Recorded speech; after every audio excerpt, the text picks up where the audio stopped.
podcasts you love. From people you trust. This is TWiT. Hi, this is Leo Laporte, and this is my Tech Guy podcast. This show originally aired on the Premier Networks, 200 stations all over the U.S., on Saturday, November 7th, 2020. This is episode 1743. Enjoy. The Tech Guy podcast comes to you from TWiT's LastPass studios.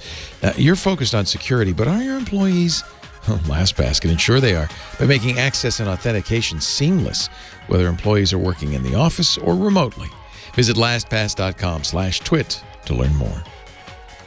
This episode of the Tech Guy is brought to you by SimpliSafe. Get simple, professional monitoring day and night. Visit simplysafe.com/twit.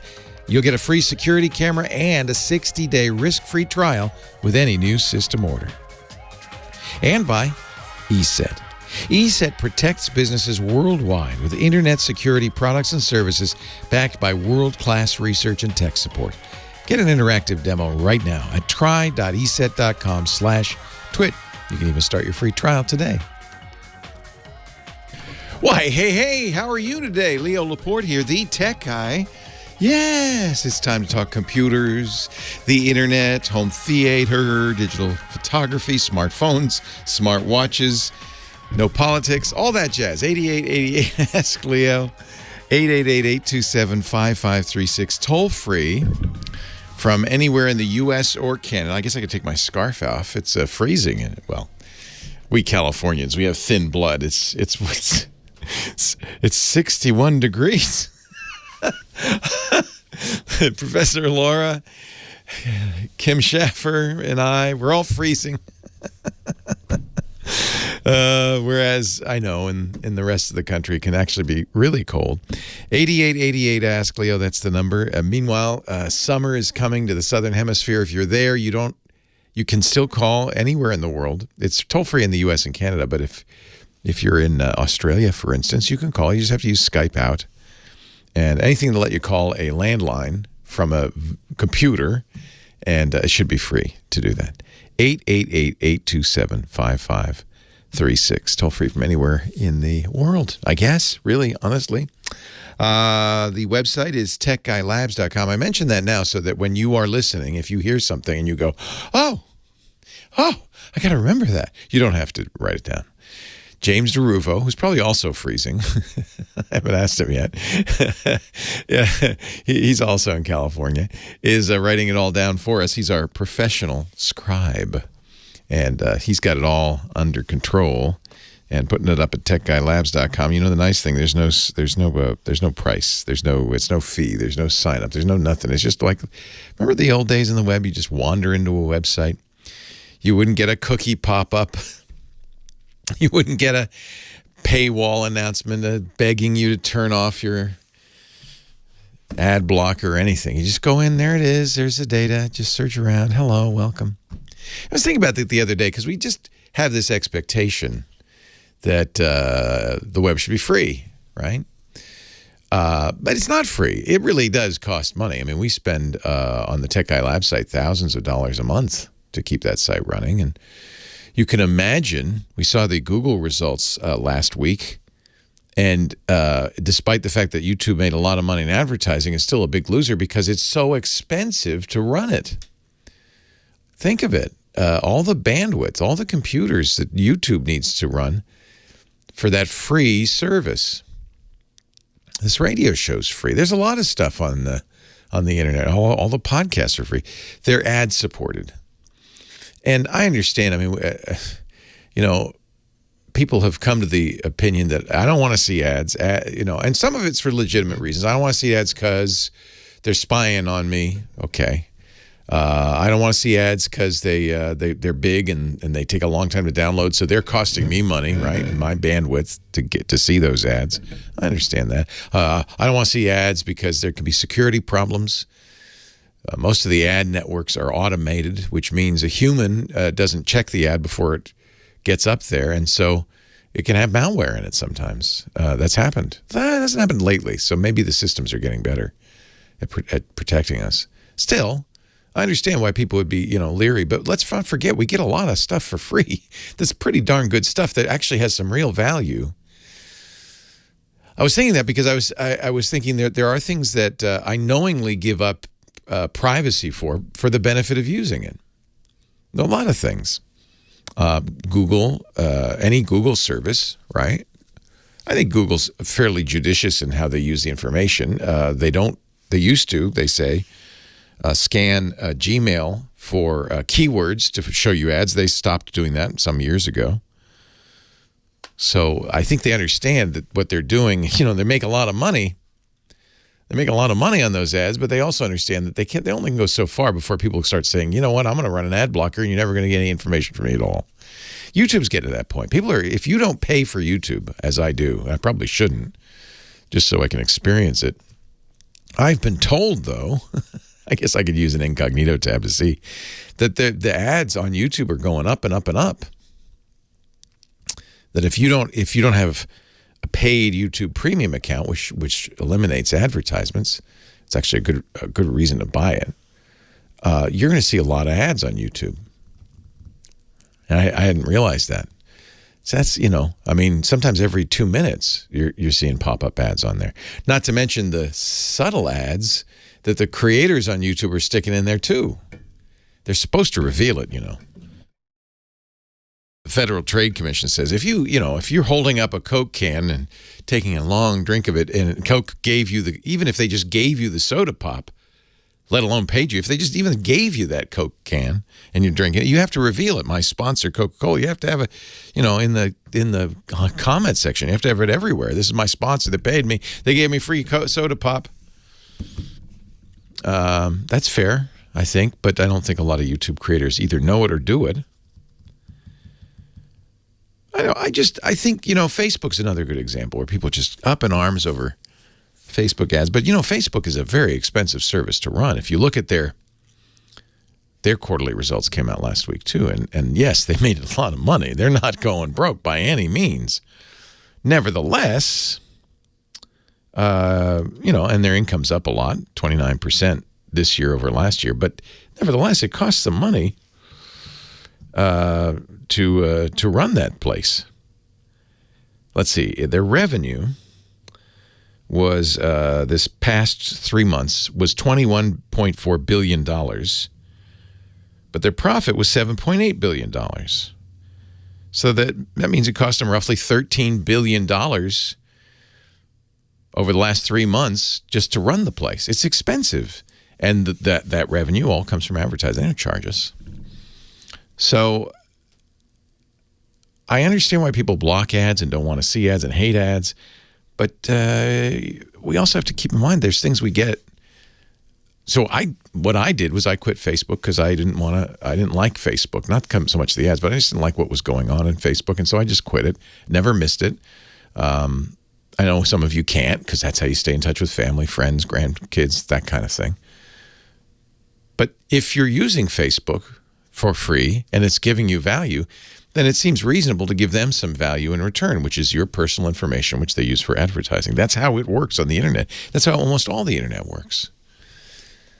Our website, techguylabs.com, is free, of course. It's free because we have ads on it, but also because it supports the show, which is ad supported. And so, our advertisers pay us to do this show. I think that's a fair trade. I really do. But I think it's also a system that's starting to break because more and more people, my friend Cory Doctorow calls it the greatest consumer boycott in the history of the world. More and more people are running ad blockers. They're boycotting. They're saying, nope, not going to sell me ads. The thing that bugs me, they're still using the service for free. So they're basically opting out of paying for the service, but they want Gmail, they want Facebook, they want YouTube. They just don't want to pay for it, and they don't want to see ads, which is the form of payment. What do you think? That seems kind of unfair. I don't know what the answer is, and certainly the ad companies have to some degree brought this on themselves by invading our privacy and doing all sorts of programmatic things in those ads that are bugging all of us. I don't know. I was thinking about that the other night. I can't remember what it was. It was some service. I thought, this is a great service. I really like that. It's free. Oh yeah, because they're giving them some information about myself, and they can monetize that. That's how they pay for the service. Okay, that seems fair. Unless you want to pay for everything you do online, and I do pay for YouTube because I don't want to see the ads. You know, that's fair. That's the way to do it, right? 8888 Ask Leo. That's the phone number. That's one of the things. Many things to talk about. Yes, there was an election. I hear on Tuesday. It's over. Now we can all breathe a sigh of relief and get back to talking about virtual reality. Okay. The stuff that's really important. 8888 Ask Leo. TechGuyLabs.com is the website.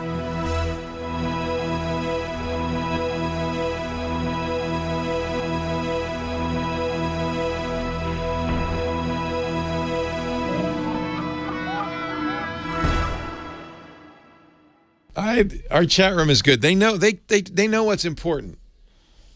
TikTok is safe. Leo Laporte, the tech guy. Kim Schaffer, our unbreakable phone angel. Hello, Kimmy Schaffer. Good morning. Good to see you. Good to see you. You're smiling. I'm smiling. Yeah. It's a good day. I'm good. Yeah. How are you doing?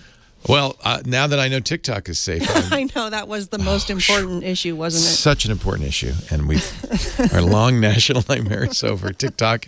Actually, it was saved by Judge Beetlestone. I just love her name.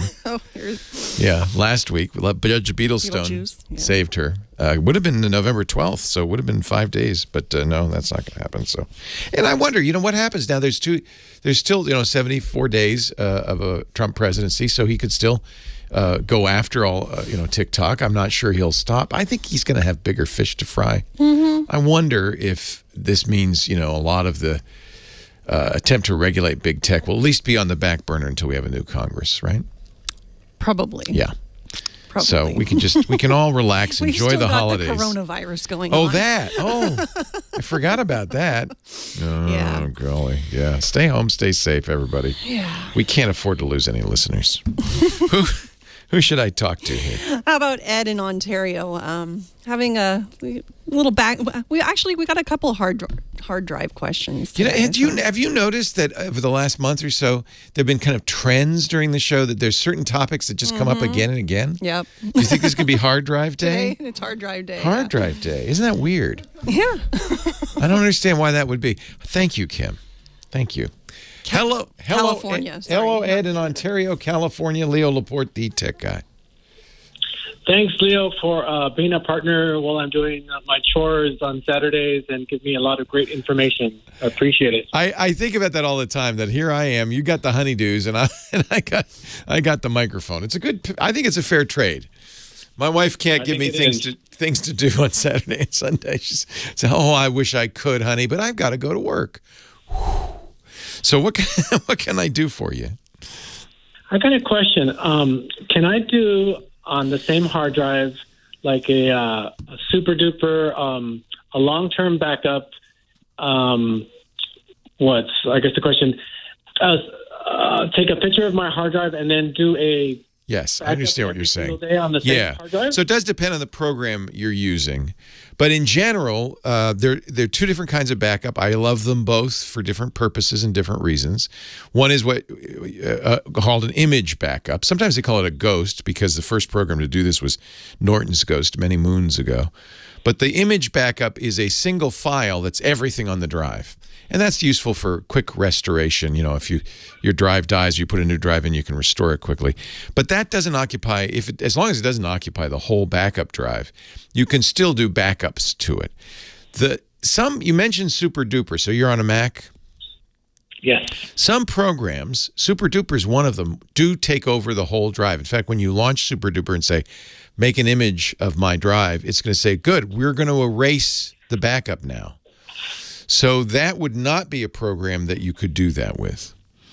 But I guess the reason Super Duper does that is because they want to make a bootable external drive that's a duplicate. It's not an image. It's different from an image, which is like a Norton Ghost is a single file. It's actually making the drive an identical drive so that the two drives can be used interchangeably. And so that does require, I guess, taking over the whole drive. don't use SuperDuper for that. But there are other programs on the Mac that will let you do both an image and a backup onto the same drive. Let's see. Okay. Yeah, I'm just trying to think what I would recommend. Carbon Copy Cloner, I think. I use something I really like called ChronoSync. ChronoSync is it's a background tool that can be run on a schedule, and it will do something similar to SuperDuper. It'll match to folders, but not the whole drive. So you can ChronoSync your home folder, for instance, on the Mac, which is where all your stuff is anyway. And now let me think what a good Mac imaging program would be. Actually, you already have one. The Disk Utility program will make an image of your hard drive, so you can do that as well. You can image your hard drive with Disk Utility onto that external drive and still have space left over to use something like Carbon Copy Cloner or what was I forgot. Oh yes, the ChronoSync. Now I think I haven't played with it. SuperDuper may have that ability as well, not to erase the drive. But I think, as I remember, every time I use it, I go, oh, yeah, that's right. I got to use the whole drive for it. Does that all make sense to you? It makes sense. So I appreciate the help. Good. My wife is very anxious. We have a lot of pictures, and we don't want to lose them. Yeah. So SuperDuper's fine. And what you do is you have SuperDuper run in the background all the time, and it'll just make a duplicate of your internal drive on an external drive, including all the photos. And because it's not a blob, because it's the directory and everything, the file structure and everything, you can open it and look at it. You can see that it's there and spot check it and everything. And I like that about SuperDuper. That really is kind of my favorite Mac backup. It's a good question. On Windows, it's not nearly the issue. I don't even know of anything like SuperDuper. I'm sure there is on Windows. Generally, it's very straightforward. There's image copy programs like Drive XML or Drive Snapshot, EaseUS, Acronis True Image will make a ghost. It'll be a single file, but that doesn't, as long as there's room on the drive, doesn't preclude using Windows Backup or some other program to back up to that drive. It's a little more straightforward on Windows. For some reason on the Mac, I really think it comes down to SuperDuper. I'm not sure why SuperDuper does it that way, but I guess it's to make it like a clone, right? A super dupe. 8888 Ask Leo, that's the phone number. Our team tech guy helps me out during the show. They're in the chat room. Have you ever used an IRC chat room? That is at irc.twit.tv. You can use your browser and check it out, and there's instructions if you want to use an IRC client. But that's a great way to go in and help me out as well. irc.twit.tv. What I do on the backup is kind of have multiple drives. So I have a Time Machine backup. That really does use most of the drive, or at least a whole partition on the drive. So that's Apple's own backup. And then I have a ChronoSync backup. And then I have actually multiple backups. And I have the backup to this NAS, the Synology NAS, and then the backup to the cloud. So I'm a belt and suspenders guy when it comes to backup. Leo Laporte, the tech guy. Scott Wilkinson, home theater guru, next.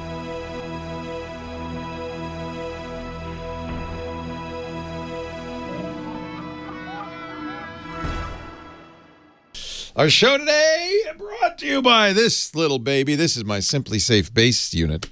You know what's so cool about this? Simply Safe is, simply put, the best home security solution out there.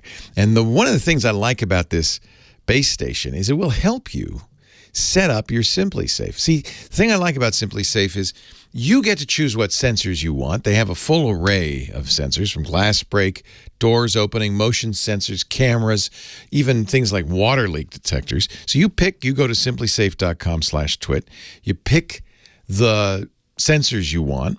You don't have to get an installer out. You can do it yourself. Now, sometimes people say, well, that sounds hard. It's easy. They're peel and stick. You put them in, and then this is great because it'll say, it talks to you while you're doing it.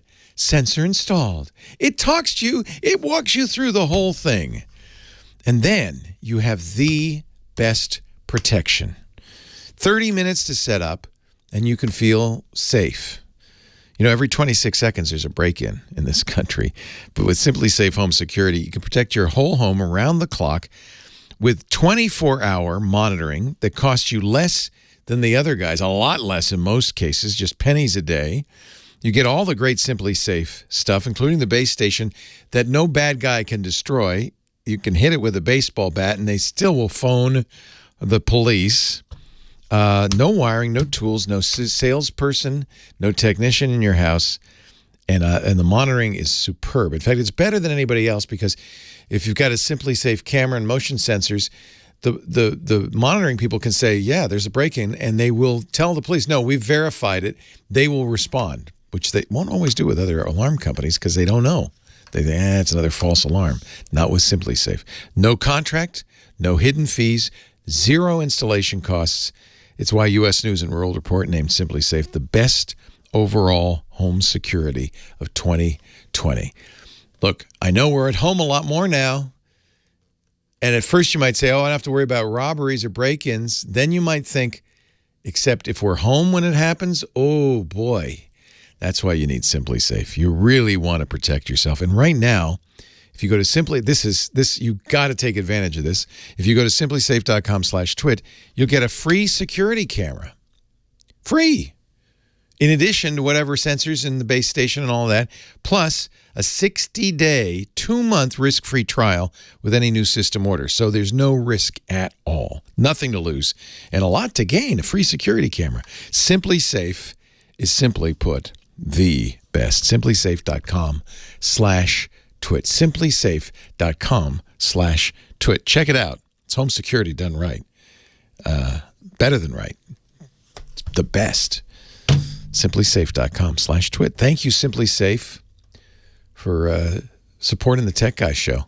You won't find an easier way to get your home security set up than Simply Safe. And believe me, I know. I've done them all, and this is the one I choose. Simplysafe.com/twit. Now let's get back to the Tech Guy. Leo Laporte, the Tech Guy, wondering, what is hip? Tell me if you think you know. I know. It's this guy. It's this guy right here. It's this guy. It's Scott Wilkinson. He's our hipster home theater geek, contributor to techhive.com, my consultant for all things audio and visual. Hello, Scott. Hello, Leo. Good to see you. I was just you as well. Telling you off the air, I finally broke down. You've been telling me about ELAC speakers. It's kind of an interesting story. Old German company since 1926. Oh, yeah. But they hired the greatest speaker designer of our era, Andrew Jones, a few years ago.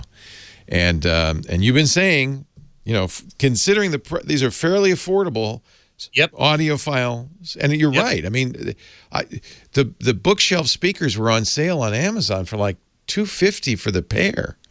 Wow. I know. So I said, okay, well, I got to do it. I got to do it. And so I'm looking forward to it. It's not set up yet. There's a lot of empty boxes in the hall.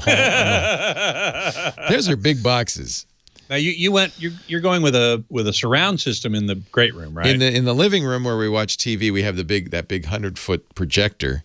Right. I got an ELAC surround, 100-inch. Did I say foot? Felt like it. Feels like it. Screen. Feels like you're at the ball game. Yeah. That Hisense projector, which is beautiful. I mean, really is nice. Yeah. And I thought, but I also want to have nice. See, this has always been a thing for me. Is people nowadays don't buy stereos, right? But they're buying home theater systems. You could, in theory, get a home theater system that turned out to be really good for music too, stereo music, right? True. Correct. Absolutely. It doesn't have to be one or the other. And you and I come from an era where you would, you'd get the new Pink Floyd album. Yep. You'd put it on the turntable. You'd put on your COS 440 Pro 440A 18-pound headphones. I had those exact headphones. And you'd listen to the whole album while looking at the album cover. I mean, you'd listen to the whole thing. And so I come from that era, as you do, where you would listen to music. Yes. Nowadays, music is, for most of the people, I think, is wallpaper, especially young people. It's just wallpaper. Sadly so. I'm really unhappy about that, but that does seem to be the trend. Ambient. Except for the audiophile community. Yeah, right? there's still audiophile Which is still a valid, vibrant community. I mean, Stereophile magazine and the Absolute Sound magazine, they're doing just fine as print magazine. I know. That just shows you how out of touch they are. Well, except they're doing just fine. How antiquarian they are. There's something great about listening. to great music. I just really there's like no it. question about it. No question about it. You may recognize the name Alexis Ohanian for two reasons. One is he was the founder of Reddit and sold it for a lot of money to Condé Nast, but also because he's Serena Williams' husband, the tennis player. But he didn't is, know that. Yes, he is starting a new service. I think it's kind of COVID related, where he does concerts. And you even buy speakers, and they do live concerts, which they broadcast in your house. From Really? Yes, from these speakers. It's That you buy the speakers from him? Yeah. Well, from his company. Yeah. Let me see if I can find the name of the company. Why can't you just use your own speakers? It's an interesting idea, and these are kind of weird looking speakers. They look like they're made out of wood. I mean, not just the enclosures, but the front looks like it's made out of wood.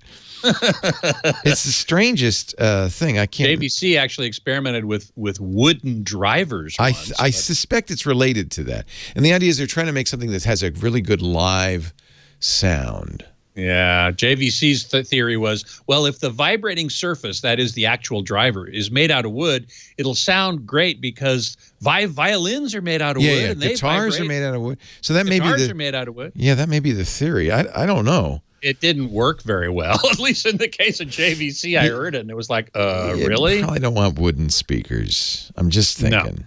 Yeah. No.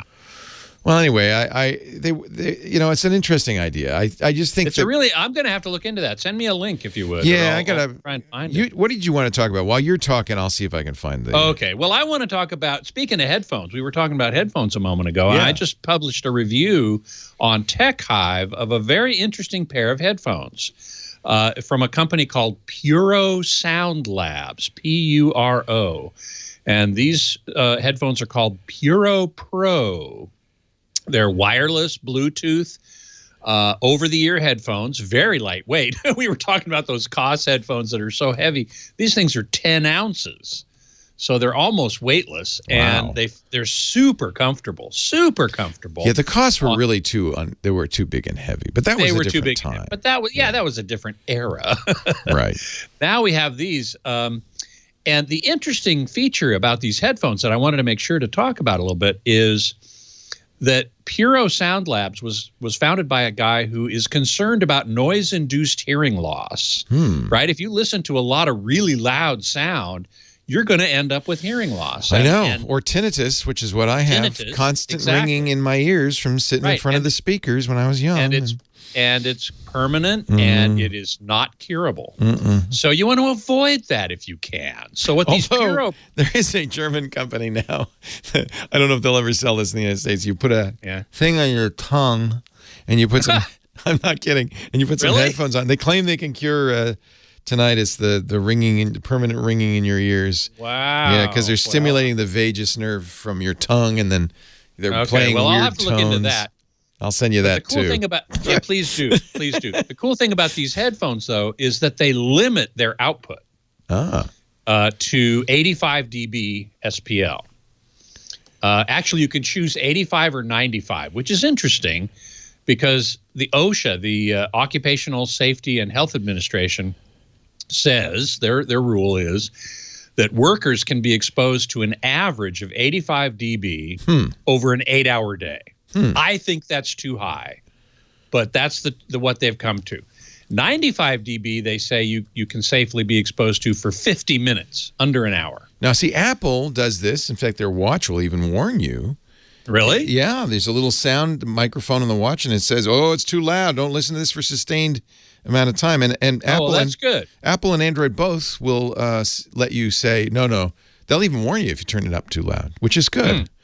And, of course, if you have kids, you should be very aware of this, right? And that's where Puro Sound Lab started. Their first product was a pair of headphones for kids that do the same thing. They limit the output, the sound level coming out of the headphones to help kids avoid hearing loss, noise-induced hearing loss. And now this is an adult version of that. It's a larger, fits around my ears very nicely. The Puro Quiet, which is the kid version, was an on-ear.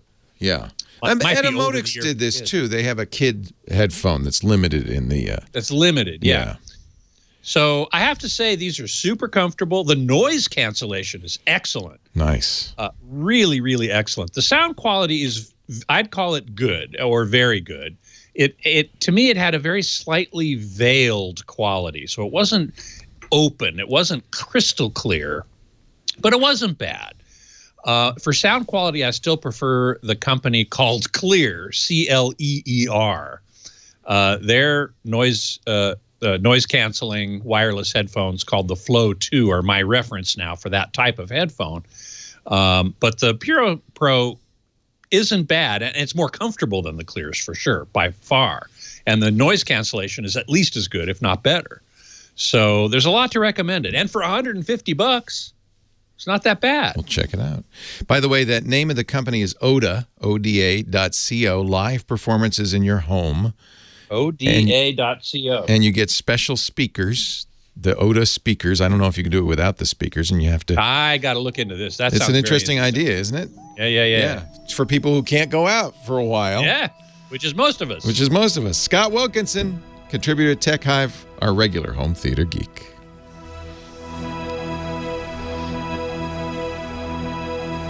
Yeah, I ordered them. I'll show you a picture of them. Because they look like they're made out of wood, but I think there's actually, I don't know why the wood in front, but it's a very odd. Let's see, ODA.co. It's a very odd idea, but Alexis Ohanian is an early investor in this. So they have live concerts every weekend, and this is what the speakers look like. They look like they're just solid planes. Well, but I think there's a speaker behind there. Okay, and then so that may be a fabric cover that kind of looks like wood. Well, I don't know what it is, or a veneer. I don't know what it is. And then there's the box that receives the stream. So yeah, you could connect. I'm sure you could connect the box to your stereo if you want. Yeah. I need to look into this because live concerts means that unless it's a solo performance, there are more than one person in a room because you can't have a live concert with people at different locations. The internet latency simply won't allow it. Right. So they commission live performances, experimentalist storytellers, audio pioneers. It looks like it's probably kind of folky, you know. I'll have to come. My wife and I have a folk music act. I know. Have to see if we you could get on there. Yeah. Seasonal programming. So I don't get mine till January, so I can't. You ordered the speakers? Yeah, but Terry Riley. Well, I know him. Man, yeah, he's great. He's great. So I don't know. I just thought it was kind of interesting, and because I know Alexis and I'm a fan of Alexis, so you buy a membership for a season because it's like a concert ticket. Yeah, it's like a season ticket. Yeah. And and then you get them on the speakers. But I think it's because it's $79 a season. But because it's live, you have to be home. See. So it looks like built like an instrument. Look at that. Yeah. Yeah, I don't know what that means. They're made of wood, glass, cotton, and steel. Wow. Isn't that wild? I had no idea. Now I've got to really look into this. Yeah, ODA.co.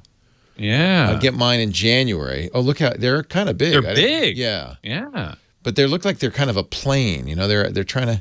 I don't know what they're trying. Yeah. They're trying to probably duplicate that live sound, right? Yeah. Yeah. I mean, if it's a planar, if it's basically a diaphragm, that is the vibrating element of a speaker, that's just a flat plane. I don't know. We'll see. It's very weird. We'll see. Yeah, I got the second batch. Okay. Third batch is now, and it's $2.99, but that includes a season of the music. $2.99 for a pair of these things and that receiver, probably. Yeah, and the receiver. It does not include Oda, so you have to get the membership too. Oh, okay. Wow. That's their offices. That's different.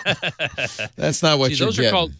Those are called line arrays. Yeah, that's like the Grateful Dead used. Yeah. wall of sound. Wow. So, I've used a lot of I don't know. I just thought it'd be kind of fun that I could go home and Saturday night. Oh, we got a show a concert to go to in our living room. I wonder if you can then go back and watch I don't think archived so. concerts. No, it's just one shot. That's what I think. I think they want to recreate a live experience. That's actually a really Isn't that interesting? Yeah. Yeah. Super interesting. Can you stick around for the top? Sure. Because I just used up your segment. Sorry. That's fine. No problem. Stay tuned. Leo Laporte, the tech guy. California dreaming. Wayne on the line from San Diego, California. Hello, Wayne. Good morning, Leo. How are you today? I'm great. How are you? Wonderful. Thank you. Love your show. Very inspiring. Oh, wonderful. Thank you. I appreciate that. It's nice of you. Yeah. My time machine on my Apple Mac computer is maxed out on space.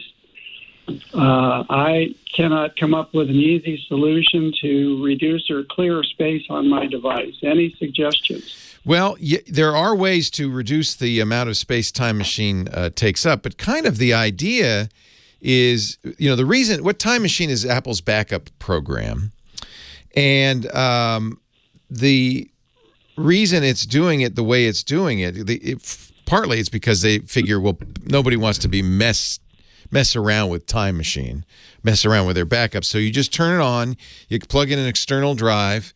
Generally, a big drive is a good idea, but they don't, it doesn't have to be huge. You plug it in and then it does Time Machine, which is a snapshot of your drive so that you can go back in time. So it's not, I would never use it as my only backup. I do use it. It's not my favorite backup. There's things wrong with the way they're doing it. I think it's going to get better with Big Sur, the next version of Mac OS, because they can start using the new file system, APFS, and their snapshots, which would be a better way to do it. So Time Machine does two things. And the question is, when they say it's full, do they mean your internal hard drive or the Time Machine drive? Because it actually keeps a local snapshot as well, which can fill up your internal drive. So the best thing to do is to open up Time Machine and take a look at, in the system preference pane, what's going on. And then you can delete local backups, which is another way to save some space. You can even disable local backups. But is it the external drive that's full? Is that what's going on? It's an external drive. It's a 1 terabyte. It's a partition on a 2 terabyte. See, it's supposed to be smart enough to, as the drive fills up, delete the old stuff. So right. I'm not sure. Normally, when it says I'm full, it means that the internal drive has run out of room. So I'm not sure. That's why I'm wondering if the message is saying you're running out of room internally or externally, because it backs up in both places, is I guess what I'm saying. It keeps a local snapshot as well as one on the external. In theory, Time Machine is supposed to delete the old versions in order to keep enough space. The idea of Time Machine is it's not just one backup. It's today, yesterday, the day before, last week, and the month before. And in theory, it's supposed to delete the oldest ones to make room for the newest ones. So it should not run out of space. Right. It doesn't appear to do that. So. Yeah. Okay. Boy, you should be able to. Yeah, the first thing I'd do is go in System Preferences, look at the options. You can, if you want, it makes me nervous to say this. Be careful. You can, in theory, delete older backups. I would do it from within Time Machine. I think that's the safest way to do it. So go into Time Machine, and then you can look at under the gear. It'll show you the backups, right? And you can say, and that's just the safe way to do it. You can say, oh yeah, I don't need anything before last month or last year. And so it should be doing that automatically, but if it's not, then you can do it manually within Time Machine. So I'm going to the gear in Time Machine. Right. Okay. If for some reason it's still not doing it, there might be something wrong with Time Machine. As long as your originals are all still there and safe, you can start over. You can erase that drive, redo it. That will certainly save room. It'll bring you back, but you'll only be backed up from today going forward. And at that point, you could turn off things like maybe you shouldn't be backing up. If you have, large music files, large movie files you don't want to back up of because you got Apple already backing them up, that kind of thing. You might have to decide what you want Time Machine to back up. Right. In theory, Time Machine should never run into this. Yeah. but it has. So the first question to ask is it are you saying that the snapshots I'm keeping on my internal drive are the problem, or that have I filled up the Time Machine drive? And your response is different. You can delete old snapshots locally, no problem. If it's the Time Machine drive, and which shouldn't happen but does, because this is another reason I'm not crazy about Time Machine. Go into Time Machine. When you're looking at it, you'll see a gear, and you can see which backups you can delete. Right. And that's the safe way to do it. Okie dokie. That sounds like a good starting point. Wonderful. Yeah. Time Machine's good, but I'd say don't depend exclusively on it. We talk, our sponsor iDrive, we talk all the time about cloud backup. It doesn't have to be iDrive, but your local backup is good. You should also have a cloud backup. And I mentioned earlier, I not only back up Time Machine, I back up to an external drive using ChronoSync. Let's see, how do I back up? I'm trying to remember now. I think it's ChronoSync. And then I also have ChronoSync back up to backup, make a copy of that. So I have 3 external drives on my iMac Pro, which is where most of my stuff is. Then I also have critical folders backed up to the network attached storage, particularly my documents folder and my photos folder. I don't want to lose anything there. Oh, and yeah, my media folder, because I do have stuff that iTunes doesn't have on my media folder, books and stuff. So those 3 folders get backed up to the network attached storage, and then the network attached storage gets backed up to the cloud and to another copy of it here at the studio. So I don't have 8 different copies of everything. That's me. That's Mr. Belt and Suspenders. That's the definition. But as anybody who's ever lost data knows, it's always us. We're the ones with data loss PTSD that would go, oh, I'm never not letting that happen ever again. That was terrible. Our show today brought to you, thank you for the call. I appreciate it. It should never happen, but if it does, there are ways to remediate it. Michael, he's on the line from Knoxville, Tennessee. Hello, Michael. Hello. What's up? Well, I have my apartment complex offers free internet for its residents. Oh, that's nice. In each apartment. Yeah. Well, it's nice, and I'm grateful for it, but they have a security problem. Uh-oh. That's not so nice. How do you know there's a security issue? Well, it's simple. The network name for the Wi-Fi is the apartment number. Oh, so everybody would know your login. Yeah, well, yeah, exactly. But the okay, so can you change the password? Nope. Nope, because so you could log into anybody in that complex's network because you know their apartment number and you know their password. Of course, because the password is the office telephone number. Okay, that's really terrible. So they obviously trust. They trust everybody to be good. They don't know what I know. Yeah, they don't know what you know. Yeah. That is about as bad as can be. But you know why they do it? Because everybody can remember that. In fact, when you move in, they say, oh, hey, your Wi-Fi login is your apartment number, and the office phone number is the password. Isn't that easy? But now everybody can log into everybody else. That is a problem. Yeah, that is a problem. That is a problem. Let me think about how you would solve that, besides going to them and saying, hey, dude, Leo says this is really dangerous. Can you allow me to change my password? That would be the fix. If you could change the password, then you'd be okay. Leo Laporte, the tech guy. Running a VPN won't help because the real problem is somebody going, your neighbor logging into your network. And it doesn't matter if you're running a VPN because they now are on your network. Well, not only that, somebody out in the parking lot, anybody. It's called, you got what it's called. Hackers would have a field day. Well, a hacker may not know the policy, but certainly all your neighbors know how to log into your network. So what you really need to do is say, look, I understand this is a great setup, but could you please make it so that I can change my password because I want to have some privacy? And if you did that, that would be sufficient. Well, that's got me nowhere. Oh, yeah. Yeah, I don't know what you could do except you could run another router. This is the only solution, is basically treat their... So do you have any box in the house? No, you just have Wi-Fi. So what you need... Here's what you need. I have a Comcast wireless gateway, which is what they are providing. Okay. Each apartment here has its own gateway. Well, that's good. And can't you log into that and change the password? No, I would have to have the administrative login. Yeah, and they ain't going to give that to me, and I can't say I blame them. Yeah. But I mean, so here's what you need. You need what I call a travel router. A lot of companies sell these. And what it is when I get to a hotel, and it's kind of the same situation. You get to a hotel, you're on their Wi-Fi, right?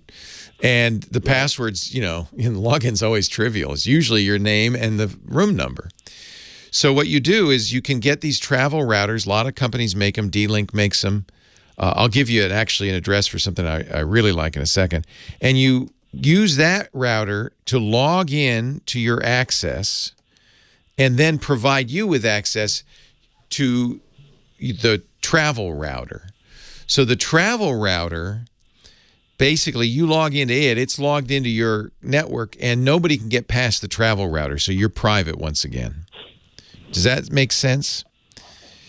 That makes sense, and that seems like something that because I've been listening to Steve Gibson for 6 years. Oh, so Steve would love this story. Yeah. So there are a lot of companies, really any router would work. The reason that I recommend a travel router because it's designed to do this. So what you do with a travel router is you log into it and you say, here's my Wi-Fi access point and password. It logs in. It gives you a new login and password to the travel router, and then that becomes the barrier between you and the outside world. And there are a number of companies that make these. It's a very straightforward solution. The other way to go is with a VPN, and I use VPNs. I often use VPNs made by a company. I was trying to find it here. This is the same kind of solution, but it's even a little bit more secure because it's also for use in a hotel. It's a travel VPN that you log into. I think that's going to be a little more expensive because then you have a subscription. So don't even worry about that. Just get a travel router. Let me see what I used to have a couple in the drawer here. They're gone. I think D-Link made the one that I liked for a long time. But you can search for it. The idea is it's a router that will log into another Wi-Fi access point and then give you your own login. Yeah, it looks like D-Link, TP-Link, a number of companies make these. Sorry, Scott, still your turn? Still your time? No problem. No problem. Those are very important questions. They are. Let me see. I'm trying to find you. Here you are. Whoops. Here I is. There you're back now. There I was. All yours. I'll get you a clock here. Thank you. So we're talking Twilight Zone in the chat room. Woo! Ooh. I love Twilight Zone. Is it back? Well, yeah. I haven't seen the latest version. It was started back up a few years ago by Jordan Peele. That's right. And then apparently it left for a while, and now it's back again. Oh, with Jordan Peele. Nice. So I haven't checked it out yet. He's great. So. I love his stuff. He is. Oh, yeah. So scary. Well, yeah, I don't really watch his scary stuff too much. Oh, but it's funny scary. He does comedy horror. Yeah. Everyone says I should see Get Out. Get Out is so good. and I have. It is a little violent. I know you don't like violence. I don't like violence. Yeah, I don't like watching violence. It's a little violent, but it's pretty amazing. Now there is some violence. I did just start watching, just for grins, The Mandalorian. Oh yeah, everybody's talking about that. I've never seen that. Yeah, it's definitely Star Wars, and Baby Yoda is cute. Yes, of course. I don't care about that much. There is some violence, certainly, but it's cartoon violence. I don't mind that. What I don't really like is blood and guts. Yeah. But people shooting at each other. Okay, I mean, I'm not going to avoid that very violence much. At a distance, no problem. Yeah, no problem. Yeah. Marsworm says the 2019 version has an episode reboot of Nightmare at 20,000 Feet called Nightmare at 30,000 Feet. Oh, that's hysterical. That's hysterical. That was also in the Twilight Zone movie, of course. Yes. And did you ever watch a comedy called Third Rock from the Sun? Oh, yeah. I thought that was hilarious. And John Lithgow was one of the primary alien characters. And the big giant head, his boss, showed up one time, and it was William Shatner. And he arrives in a plane, and he says, "You wouldn't believe what happened. There was this creature on the wing." And John Lithgow said, "The same thing happened to me," because John Lithgow played that part in the Twilight Zone movie in that episode. So that was hilarious. Yeah, that's the classic episode everybody talks about. Yeah. No, that was one of my favorite series. I just loved that show. Yeah. That was a great show. Yes, Out of Sync. There's no blood in The Mandalorian, even when there should have been, which is fine with me. There's no blood in the Queen's Gambit. It's just chess violence. Oh, yeah, that's right. I haven't seen that. I have to write that down. Yeah, it's pretty good. It's not great. I'm a little disappointed. It's the best chess movie or TV show ever made. So I like it because I'm a chess player. But people are raving over it. I don't know if I would rave over it. But you should try it. I'd like to hear what you think. I think you'd enjoy it. And there's no violence at all. None. It's a series or a movie? It's a series. It's eight episodes. And where is it? Netflix. Netflix. It's a Netflix original. Well, I will definitely give that a try. Yeah, this Element amp has a headphone jack, too, so I'm thinking I could use it for my headphones, too. I'm putting it in the bedroom, and we have a couch in the bedroom, so with the TV and I'm going to put it, so it's going to be like our music listening. Oh, you mean these Odo things? Not the Odos, although I don't know where I'm going to put the Odos. I'm talking about the Elex. Oh, the Elex. Oh, the Element. Yeah, right. The Element amp has a headphone jack. Yeah. And apparently it's a very good DAC, so. Oh, I wouldn't be surprised. Yeah. ELAC, like you said, it's a 90-year-old company. They kind of know what they're doing. Yeah. They know what they're doing. And I think there's no question Andrew Jones knows what he's doing. What sold me is that John has his Pioneer, Andrew Jones Pioneers in here, and I thought, that sounds great. Yep. So, all right, Scott, see you next week. Next week. Put on your American flag boxer shorts. Woohoo! Why, hey, how are you today? Leo Laporte here, the tech guy. Time to talk computers, the internet, home theater, digital photography, smartphones, smart watches, all that stuff. All that computer-y stuff. 8888 Ask Leo. That's the phone number. We were talking before the break. Wild story. Our caller from Knoxville, Tennessee. His apartment complex, I guess, is a convenience to the renters. They give you free Wi-Fi. You got a Comcast router in your apartment, but they've set them up ahead of time with an easy-to-remember login and password to the free Wi-Fi. Your apartment number is the login, and the password is the phone number of the office. So that means everybody in the complex knows how to log into everybody else's Wi-Fi in the complex. That's not ideal. I guess if you trust all your neighbors. But he raised a good point. He said, well, what about somebody sitting in the parking lot? I don't know. You don't have to figure out that was the scheme for login and password. But if you did, you could log in any resident's account. So you need a router in between you and their router. That's all. so that router is now going to protect you. And as I said, I've used that for years, that solution, when I travel. They even, D-Link made a little portable travel router you could put in your suitcase. Doesn't take up much space. And it's designed with that exact purpose in mind, except it's a hotel or, a vacation spot. You set up the travel router to log into the insecure router in your apartment complex. You can give it the password and log in, so it's online. And then it shares it through its secure password and log in to you. And it shouldn't slow you down significantly. A good travel router should be just as fast as the original, and it actually is a good solution. Gives you extra security. Just wanted to kind of clarify because I know I had to rush to get off the line. Bob in Menifee, California. No, I'm sorry. That's Rich. It's Bob in San Diego is next. Hi, Bob. Rich, you're next. Hey, thank you for your show. It's really good. My pleasure. Thank you. I got a problem with Google Voice. Yeah, you're not alone. Google's really messing around with voice. What's your problem with Google Voice? When I sign in to get my messages or to make a phone call, it doesn't let me in. It just whines and whines and whines. That little C thing in the middle, of your computer screen, it just whines and nothing happens. So I can't get in. I can't get my messages. My messages do go, if somebody calls me, it goes to my Gmail account. Right. Okay. So have you gone to the voice.google.com to see if, because you should be able to see your messages there as well on the website. No, I can't get in. You can't even log in through the website.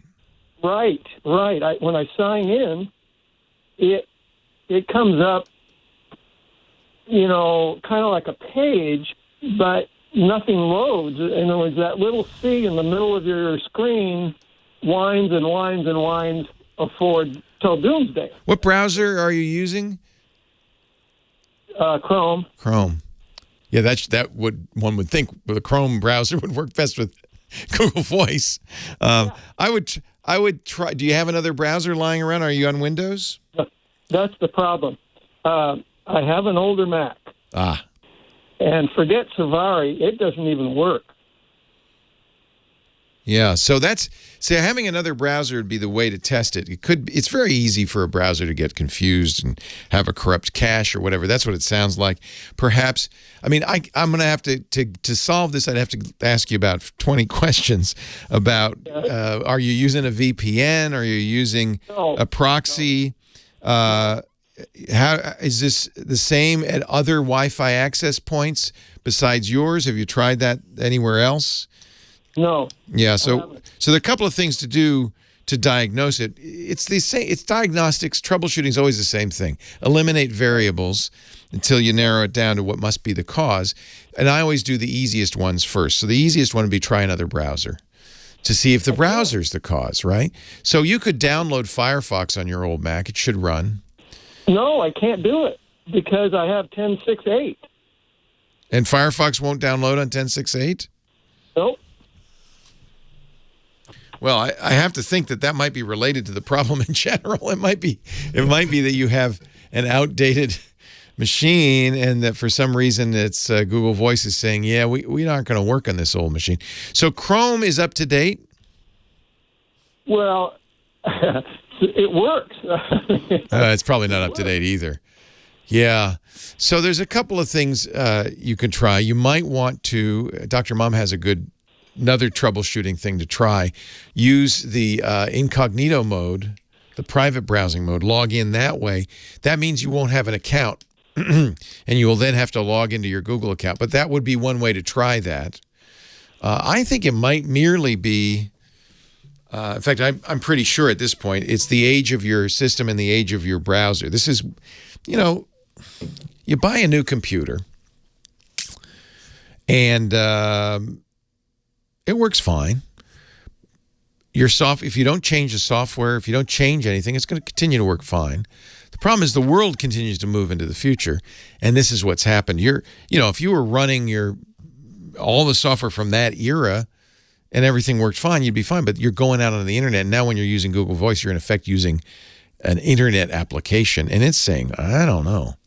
Firefox does make a browser for 10.6.8. It's called Firefox ESR. Thank you, chat room. Our team tech guy at work, Scooter X. So Firefox ESR, if you Google it, you can get one that will work. It's designed extended service release, I guess. It's designed to work with older versions, extended support release with older versions. So see if you download Firefox ESR. It's designed really for companies that don't want to update their operating systems, or you, in this case, or you, and see if that works. The reason is it's very possible for a browser to get corrupted and just not work with a website. So having two browsers is always a good idea. If it doesn't work in Firefox ESR, then you got another issue. And it could also be, make sure your date and time on your Mac is correct. It's funny, this is not an uncommon problem. All of our internet transactions these days, especially things like Google Voice or your bank or shopping, are protected with a certificate for encryption. But those certificates have expiration dates. They have, this certificate's good between October 31st, 2020 and October 31st, 2024, something like that. And if your clock on your computer is wrong, an older computer, for instance, your battery backup for the clock might have died, and you might be, if you look at your time and date, you might be in 1970. And I can guarantee you none of those certificates worked in 1970. So what'll happen is weird, unspecified things. You won't be able to log in. Sites won't load. Sometimes you'll get a message. Sometimes you won't. So that's another thing you can do. You might want to reset Chrome to make sure that the cache, the cookies, everything in there is deleted and start over. That's kind of like using the private browsing mode to try and see the incognito mode. It won't work at all in Safari. That's an interesting, that sounds to me like there is a certificate issue or something wrong larger with your system. All of these sites now, Google Voice is a good example, are protected by this encryption certificate. There's so many things that could cause this. But those are the things that I think are the most obvious that you want to look at. It's going to all end up tying back to the fact that you're using a pretty old system and a pretty old machine. And it's unfortunate. I understand. Look, nobody wants to spend thousands of dollars on a new computer, especially a Mac, because the cheapest Mac is $1,000. But and it's not worn out, right? You buy a new car when you can't drive it anymore. It's worn out. But a computer works fine. It's the software that's not compatible with modern times. Sometimes that's a problem. Here's the good news. Apple's got a new computer, a couple of them. We think maybe even as many as 3 new computers they're going to announce on Tuesday. 3 new laptops using the new Apple Silicon chip. So we haven't talked about that yet, but it's very exciting. This will be the first time Apple's made Mac computers with their own processors in them. And one of the reasons it's exciting is because the potential for these processors is very high. Might be better than Intel's processors. It's good news for you, not necessarily because you want the latest and greatest. Obviously, you don't care. But when those new computers come out, you should see a drop in prices in the old Intel stuff. So you may see a really good deal on old, they're not old yet, new Macs that are no longer the modern processor architecture, they're the old Intel architecture. So this may be a good time to buy a new Mac. I'd wait and see what happens Tuesday. You'll probably see Apple prices drop. Apple might even drop their prices on their older stuff because they've got this new platform coming out. There was a leak yesterday, and it's, you can only, remember, Apple says nothing. They're going to say it all on Tuesday. So you can only take this with a grain of salt. But every once in a while when new hardware comes out, people get it and test it. And they test it with a site called Geekbench very commonly. Geekbench is an online benchmarking site where you go and you run the benchmark. And then it uploads the results, unless you say don't upload it, but it will upload the results to the Geekbench site so people can see, oh, that computer is this fast, oh, that computer is this fast. Somebody yesterday ran a benchmark on a computer running Apple Silicon, an unannounced chip, the A14X Bionic, and it was very impressive. Now, it could be fake. It's kind of hard to fake it, but it could be fake. It could be, it's much more likely that somebody accidentally ran Geekbench on a brand new Apple Silicon Mac. Oops, and it uploaded. Whoops. Could even be Apple planted it. We don't know. Oops. But the bottom line on this, it's running faster than Apple's top-of-the-line Intel Core i9 16-inch MacBook. It was even faster than that, both in single processor and multi-processor mode. That's very exciting. It's kind of what we've been thinking. These new Apple Silicon chips are going to have better battery life. They're going to be faster.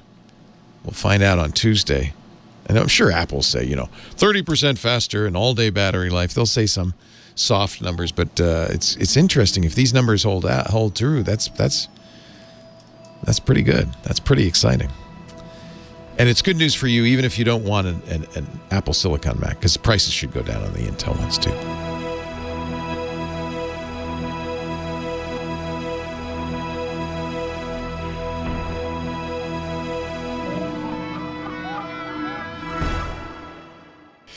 We'll take a little break, have more of the Tech Guy Show in just a little bit. I do want to mention our sponsor for the podcast.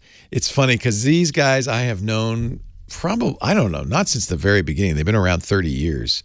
Maybe, I'm trying to think, when did I start doing Eset's ads? Could be 30 years ago. Holy cow. They were the best then, they're the best now. Here's the funny thing. I didn't even know we were using it. Every day when I see Russell, our IT guy, he's a managed service provider, so he's not in the studio all the time, and he comes by a few times a week. Every time I see him, I say, Russell, he's getting so sick of this. Are we safe? Because they hear about ransomware, email, malware, all this stuff that's happening. Russell, are we safe? He says, yeah, we're safe. Russell, are we safe? Yeah, we're safe. Finally, I said, well, how do you know? And he said, Leo, we have Eset. I said, what? My Eset? Yes. Eset is the best protection against malware, enterprise-grade security, and it's best for two reasons. Not only is it the most accurate, it's also the lightest weight. It doesn't get in the way with our workflow. For instance, all of our editors' machines, they're all using, I think they're using Windows 7 because for various reasons we don't want to upgrade them. But that means there's a security issue. So we put it, they're using Eset. They're editing big, fat video files, doing rendering, doing all this stuff. Eset doesn't get in the way. They're protected, but there is no slowdown, no burden. And one of the other things Eset does that's really good and unique is their new dynamic threat defense. This is so cool. And it's part of the reason, we talk about antiviruses, if they're relying solely on virus signatures, they're just going to miss a lot of viruses because there's always new stuff. There's always what we call 0 days nobody knew about that come in, and other antiviruses just don't know. They go, yeah, whatever. I never saw this before, so it's okay. Eset, I just love this, takes that attachment, that download, uploads it to a sandbox in the cloud, executes it, looks and see what's happened, see if it's dangerous. If it's not, it says, okay, go ahead. It does this like this. And if it's malware, it stops it, even if it's never heard of it before. That's dynamic threat defense, and it's what you need in a day and age when new viruses emerge every single day. Eset's amazing. You can get it in multiple layers of protection. Very light system footprint. You won't even know it's there. I didn't. For years, I didn't. And it's available in any way that you like. On-prem, in the cloud. You can purchase it directly. You can do it as we did through your MSP. That's Russell. They have an Eset reseller program. You just do whatever option works for you. They're fine with that.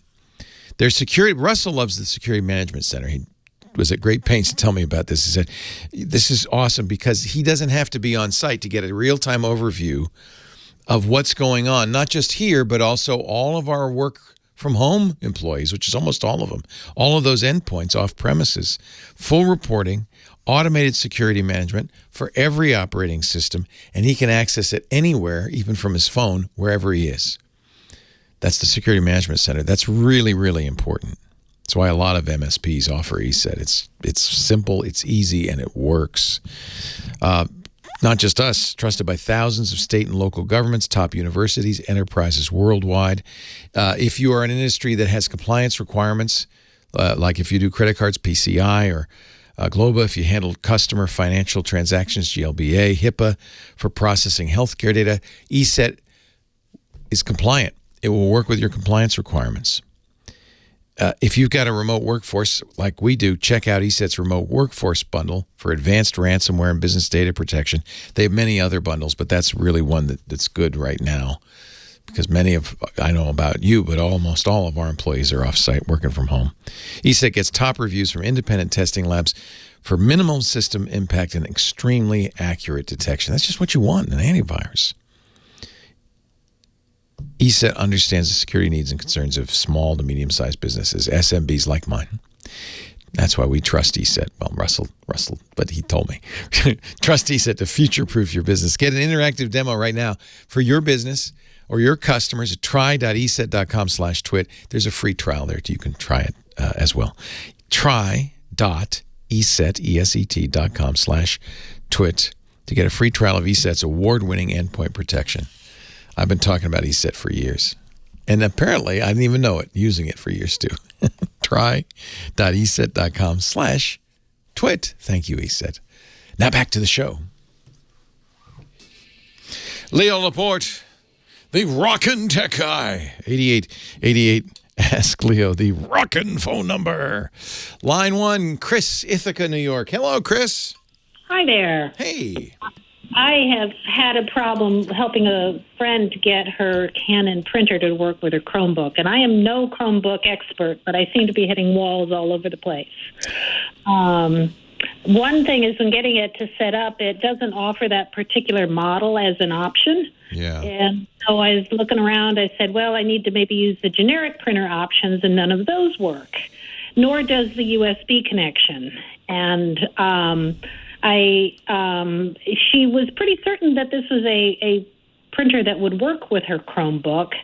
And I see that Google Cloud printing could be an option, but since it's being discontinued next year, I didn't even go down that path.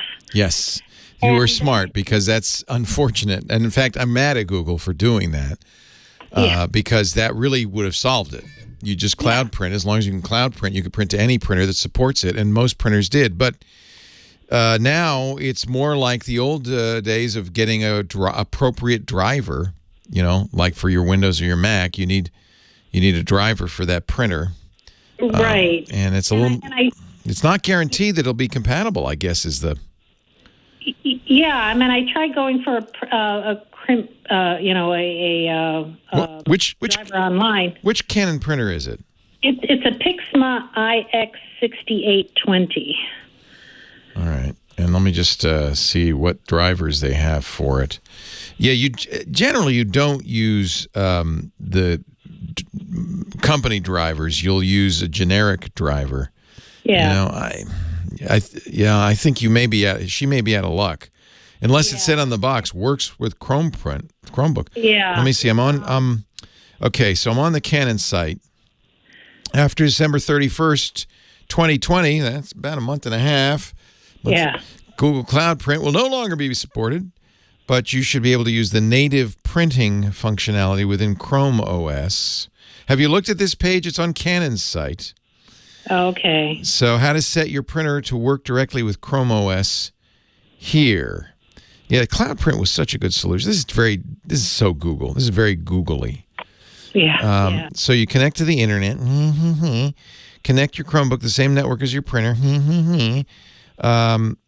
So I guess the way it works is you start printing on your Chromebook, and when you see destination, you should be able to see the printer. If it's on the network, you should be able to see it.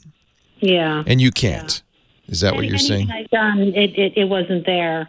And I had looked into stuff. Apparently, like paper cut mobility was something. Well, that let's not get too weird. Let's not get too weird. So on that Pixma, is there ability to log into the Wi-Fi and all that?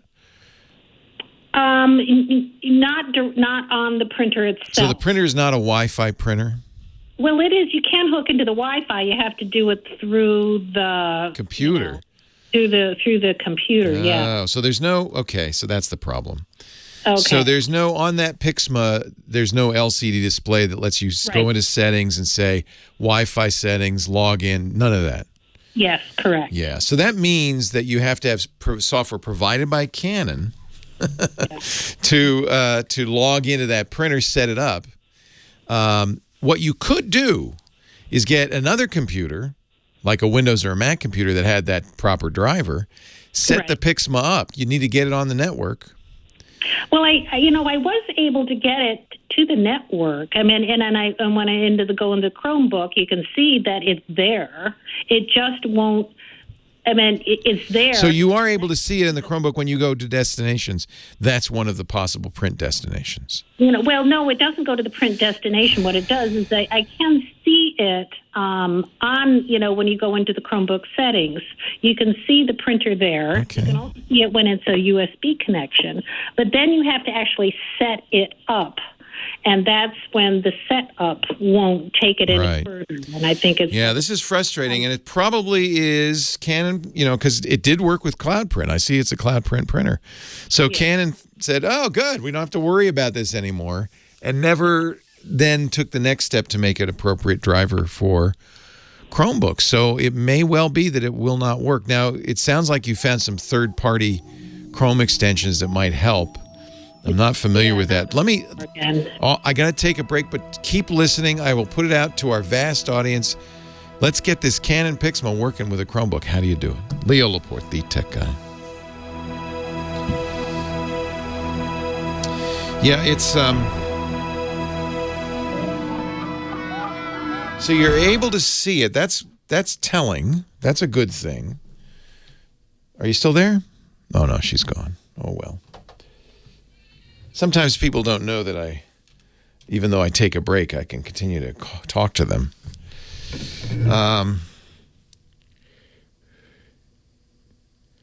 So the printer is on the Wi-Fi. God, this is so annoying. So annoying. Thank you, Google. Here's the paper cut page.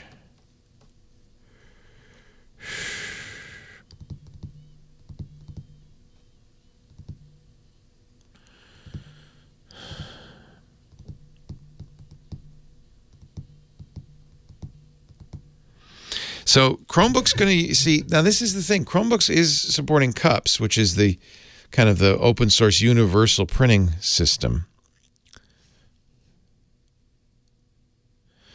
So you should be able to print even if you don't have a driver that can see the printer's settings and all of that stuff. And then this paper cut mobility print.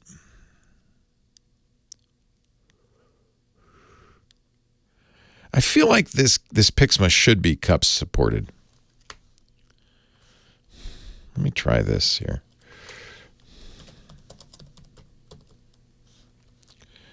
I feel like that cups supports everything I've ever seen.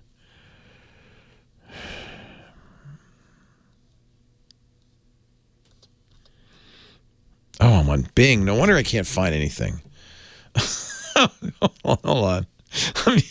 I'm using Edge. Hold on there. Wait. No wonder. This is completely. I'm going. What? I searched for cups and it's showing me the Pixma printer and coffee cups. Like what? What? What are you talking about? Go home, Bing. You're drunk. Wait a minute. Let me. How do I change address bar and search? Boy, they hide it, don't they? They don't want you to use Google, do they? Oh, there we go. Google. Wow. Bing is so freaking useless. Okay. Now, let's go back here and do the search. Yeah, thank you. Thank you, Google. Install a non-cups print driver.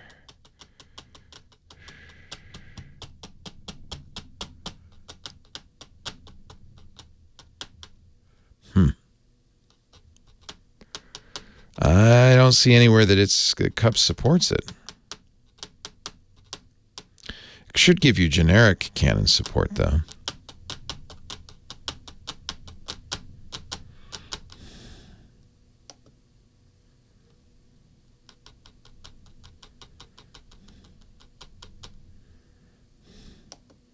Oh, there is a way to set up this printer. Lord. Oh, Lord. I think this printer, it should work. It should work. It's Google's fault. But I don't blame you for being annoyed and confused. He's been everywhere. Johnny Jet, the travel guy. Not going anywhere these days, but he joins us each week to talk about those long forgotten days when we used to be able to get on airplanes and go places. JohnnyJet.com. His newsletter is at JohnnyJet.com/newsletter. He's got a great podcast. He's got a great YouTube channel, and he is my good friend, Johnny Jet. Well, thank you for having me.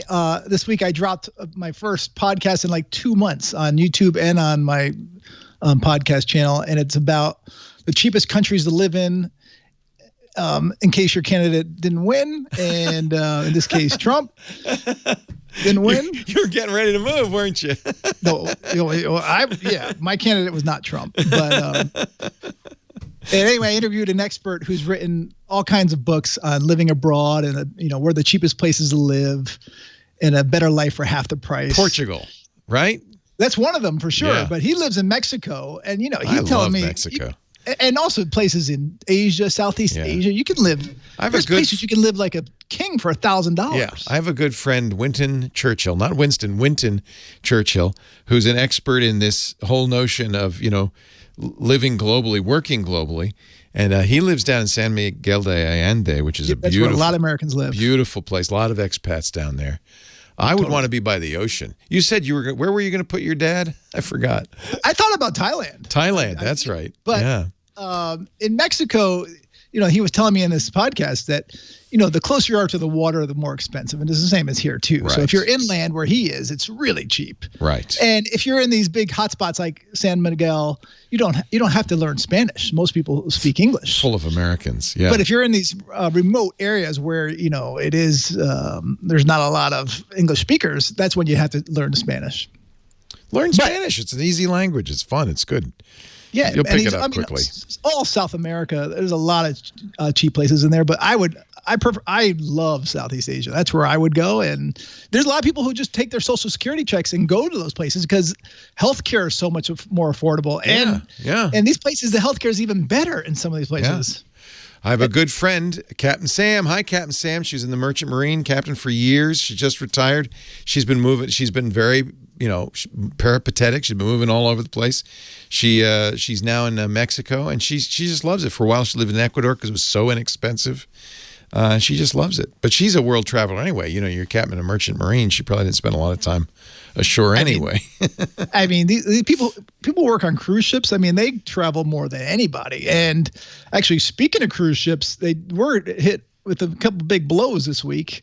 One is that Key West voters decided to ban big ships. No more than 1,500 people any given day. Is it 15? Yeah, it's 1,500. I actually, that's the only time I've ever, 1,300. The only time I've ever been to Key West is from a cruise ship. But what a great town. But I understand, believe me, I understand, because it's a tiny little, quaint little place, and I'm sure it just gets overrun whenever one of those ships arrives. Totally. Yeah. Is there something on my face? Yeah, there's something on your face. Don't worry. It's radio. Okay, it's not me, though. Yeah. So, somebody's calling us, apparently. That's funny. But anyway, so it's 1,300 passengers for a ship, but the cruise ship visitors for the day is 1,500. So they're going to have small ships in there, and I do agree. If I lived in that town, who wants these mega ships with 5,000 people, 6,000 people? Well, especially now. And I have to say, let's not ignore this.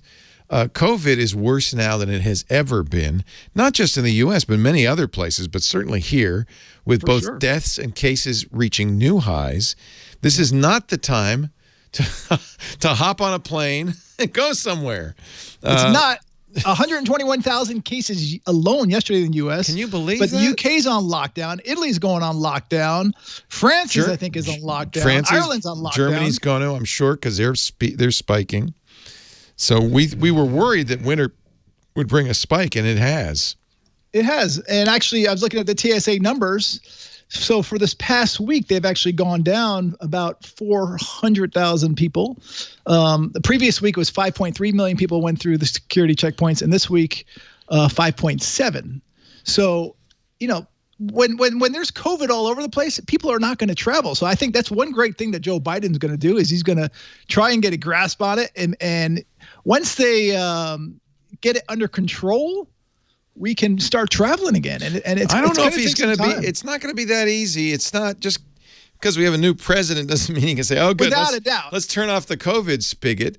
But Trump it's going to be nothing about it. Well, he'll be doing something, but whether, so is France, so is Italy, so is Germany. So I think we're in this for a little while longer. They say we are. Please stay safe because it is not something to toy with. And, what we need to do is find ways to travel safely. My son, I tried to stop him. He's 26.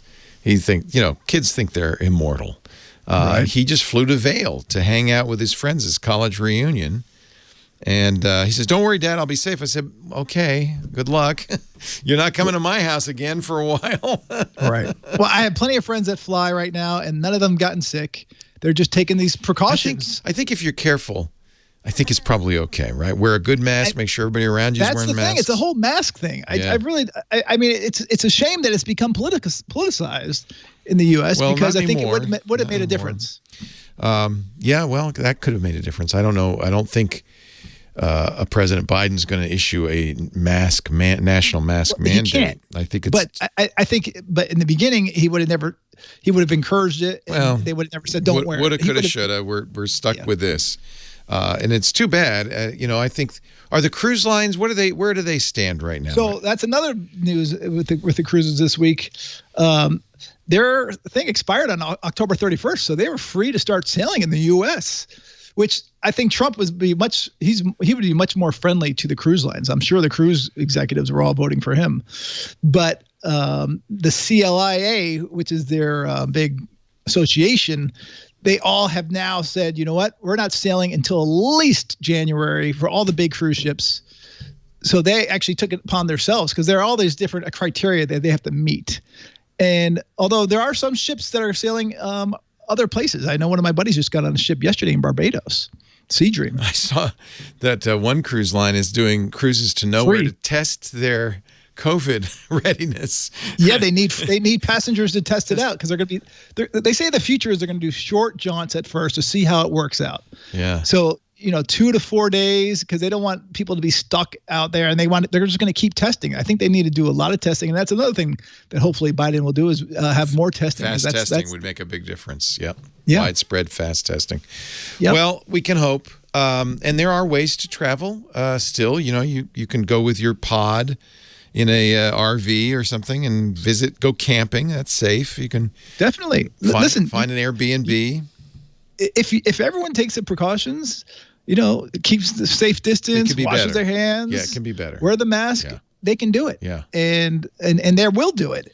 So these numbers, by the way, actually, I just looked for today. They actually went up 2,000 from last Saturday or last Friday because they do the day before. Yes. So, yeah. People are still going out there. So I have a cruise coming up in January to Asia. You think? No, that's not happening. you don't want to do that one because I already canceled it. I'm so sad. It was going to be a beautiful trip. I was really looking forward to seeing places like Palawan in the Philippines I'd never seen before. But it'll be still going? Can't be. No. It was on Silver Sea. They're not sailing. Okay. But I have a feeling that do you think maybe in a couple of years we'll be able to do that again? I mean, nervous, I think maybe, but I'm hoping. No, once we get a lid on this. Once they get a lid on it. As long as the Danish mink COVID doesn't escape, we're okay. Yeah, I spoke to my cousin yesterday in Denmark. I'm part Danish. Stay away from me then, man. No, I'm kidding. JohnnyJet.com/newsletter. He's our traveling guy. And you know what? We're going to keep talking to Johnny until we can travel again. And then we're going to keep talking to him after that, too. Leo Laporte, the tech guy.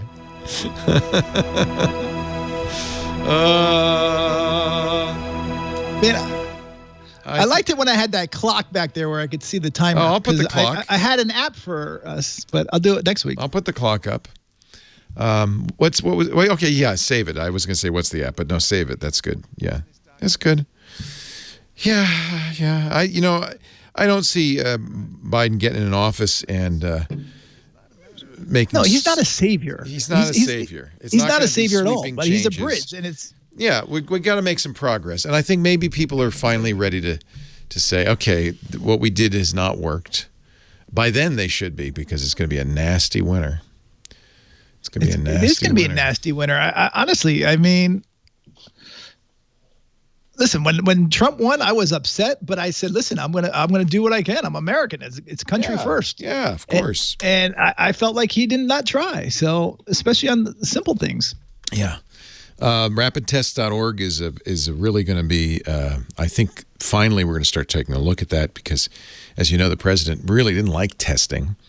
And clearly testing is one of a number of things we need to do to get out of this. Right. But we'll see. We'll just see. And Art Chandra has put a link to his web-based show timer, which is pretty accurate. You could have that running. Thank you, Art Chandra. He's got a little JavaScript app up there on GitHub. But I can also pull it up for you so that you can see it. I can put a little inset in there for you. Okay. All right, Leo. Well, stay safe. We're all just going to stay locked in. I've just been upgrading my house, with no travel, no eating out, no hotels. I'm saving a lot of money. You got to make it feel like you're traveling. Yeah. I never mentioned this. Next time I go on the air, I got to talk about this thing. Someone sent me this, full disclosure. They sent to me, but it's a globe. It's a cart that you get from the plane. A plane? You can pretend you're on a plane. That's hysterical. This is a real cart. I think Natalie should come down the aisle and give you coffee.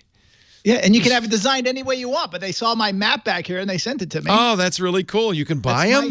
MikeSkycart.com. MySkycart.com. Okay. Wow. But I'll try and mention it next time. But anyway, it's awesome. Wow. I mean, that's if you're an aviation geek like I am. I have planes up above that's hysterical. That's very cute. Yeah, we're just, Lisa said, we have a nice place. Why don't we? One night we're going to hire a chef to come in and cook us a nice dinner. And we're going to sit in a different room. And I just wrote a post on my favorite. I can't afford a chef, so I wrote a post on my favorite international foods from Trader Joe's. Yeah, and there you go. And so that's a way to do it. We have to simulate it. Yeah, you do. Yeah. Anyway, and I'm upgrading this sound system so it's I can pretend I'm at a concert. We're just gonna have to hunker down. I've gotten kind of used to it. It's been 8 months now. I'm getting kind of used to it. It must be hard on you though. You're used to traveling all the time. I went through withdrawals the first month because the longest I've ever been not on a plane was a month, and now it's been 7 or 8 months. Yeah, 8 months. So anyway, my last trip was March 2nd on a plane, so it's been 7. Mine was months. February 20 something. Yeah.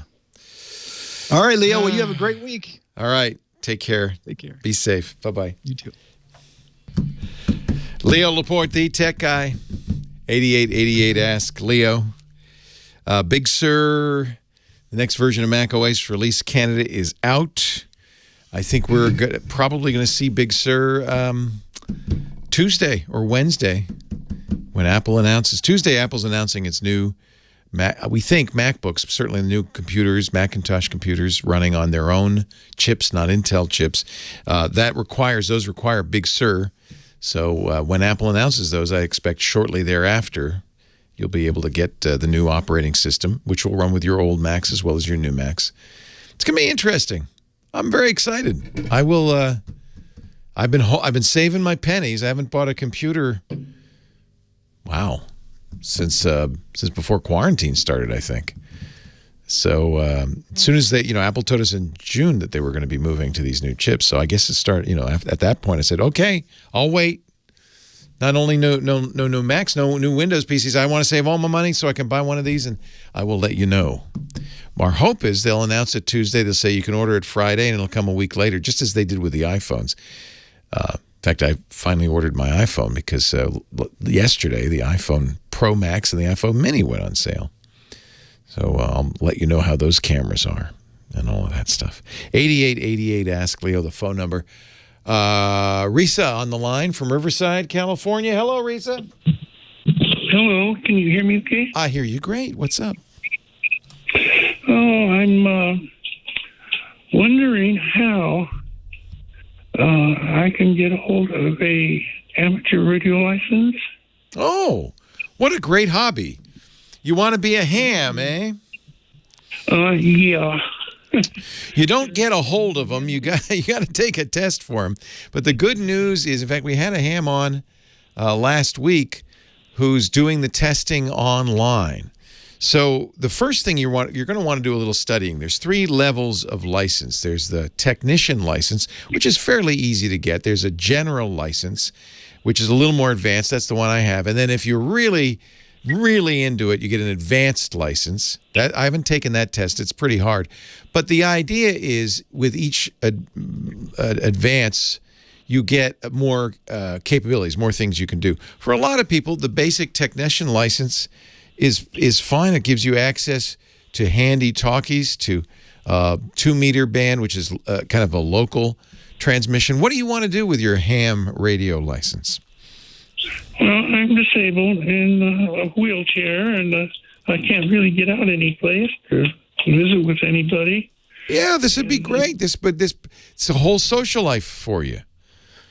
Yes, I've been a CB'er, but there isn't a lot of CB activity around here. I think I cannot recommend this more highly. I think this is really a great idea. I'm going to recommend my good friend Gordon West, who has a website, GordonWestRadioschool.com. I used his books to study up. They're really good. He actually, because I do better with audio than I do with reading, learning something. So I got his cassettes, which were excellent. I think we probably can download them now these days. But you can listen to Gordo's training, and I think you could get ready in a week to take the technician license, and not even many more weeks of study to get the general license. Start with technician. Then, of course, you have to get a radio. And one of the reasons the basic license is good is because the handy talkie radios are relatively inexpensive. And I think if you're used to CBing, you'll feel very at home with those because they're portable. You can, just have them. You could attach it to your chair, just pull it out. It charges up. It's battery powered, and you can talk to people in your area. But there's even more ways you can do it. A lot of times, let me see where you're calling from. Riverside. Oh yeah, there's repeaters down there, and you could easily get all the way around the world with just your handy talkie. So I think that's a great idea. Great idea, Risa. Highly recommend it. Yeah, it's a hobby that it has almost infinite depth. Once you start getting into it, there's all sorts of things you can do. Morse code is something I've been kind of, that's my dream at some point, is sit down and start studying Morse code. There's moon bounce. You can actually bounce a signal off of the moon. There's long distance listening. They call it DXing, where you try to see how far away you can get a signal from. A lot of people collect QSL cards. Those are the postcards that you send out when you hear a signal or you talk to somebody. You said, send me a QSL, a written confirmation that we talked. And you'll see a lot of people in their ham shacks or their little corner have dozens of postcards from all over the world of people they've talked to. I think it's one of the most, one of the things you'll find, Risa, is it's a welcoming hobby. That amateur radio enthusiasts are, so glad to have you join the hobby. I think it's a really great idea. You might even be able to talk to the International Space Station if you time it right. There have been hams up there. Isn't that cool? Yeah. That's really cool. Wouldn't that be neat? Yeah. See, in a way, nowadays, even if you have no mobility or low mobility, thanks to the internet, things like ham radio, the world is still out there. It's still available. And with ham, you'll find hundreds of people all over the world who can't wait to talk to you. So it's a really great hobby. I think you're on the exact right track, Risa. Oh, I should give a little plug, one more plug, because we have a show all about ham radio. Gordo's one of the hosts. It's called Ham Nation, and you can go back and listen to past episodes. Bob Heil, my good friend Bob Heil, is the other host. They have a bunch of people. It's if you want to listen to past episodes, it's on our website, twit.tv/HN for Ham Nation. Twit, which is my podcast network, This Week in Tech, twit.tv/HN for Ham Nation. And they're up to episode 478. So you could spend a lot of time listening to those, and it's all learning. There's audio and video. Might be worth seeing the video because they have lots of segments on how to do things like make antennas. George does their great smoke and solder segment, which is all about putting together equipment and so forth. It is. I couldn't encourage you more.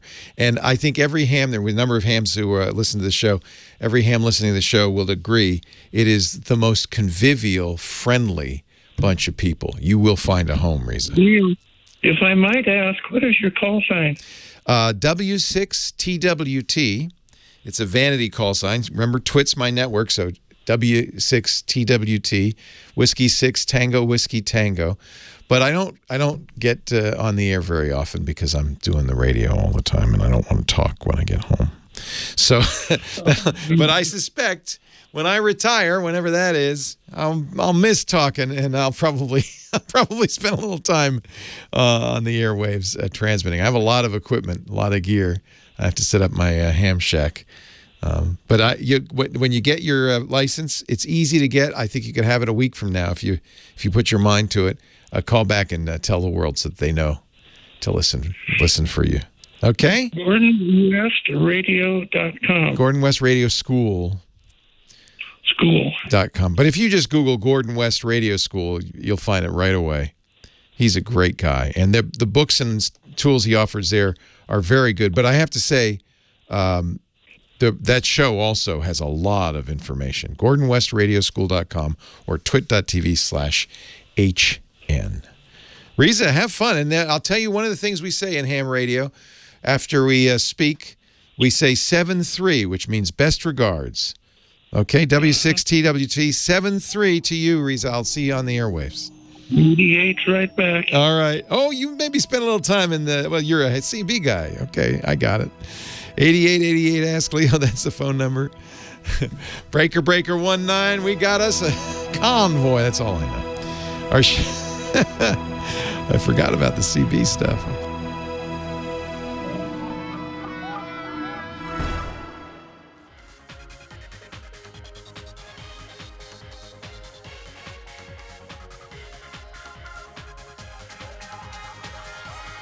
Well, hey, how are you today? Leo Laporte here, the tech guy.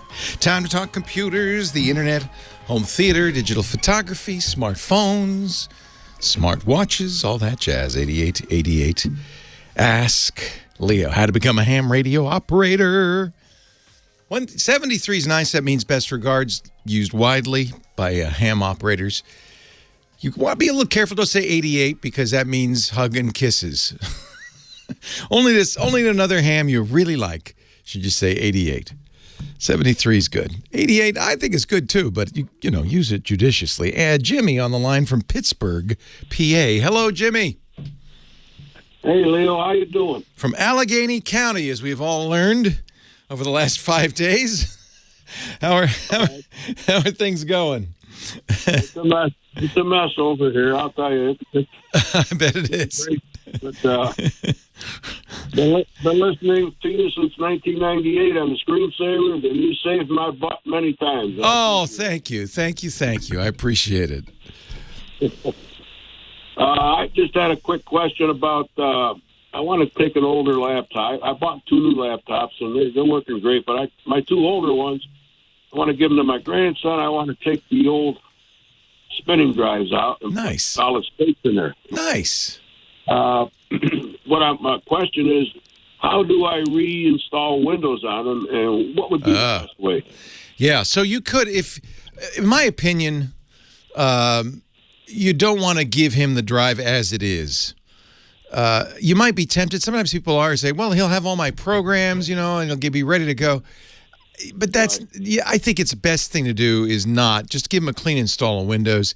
Let him do what he wants with it after that.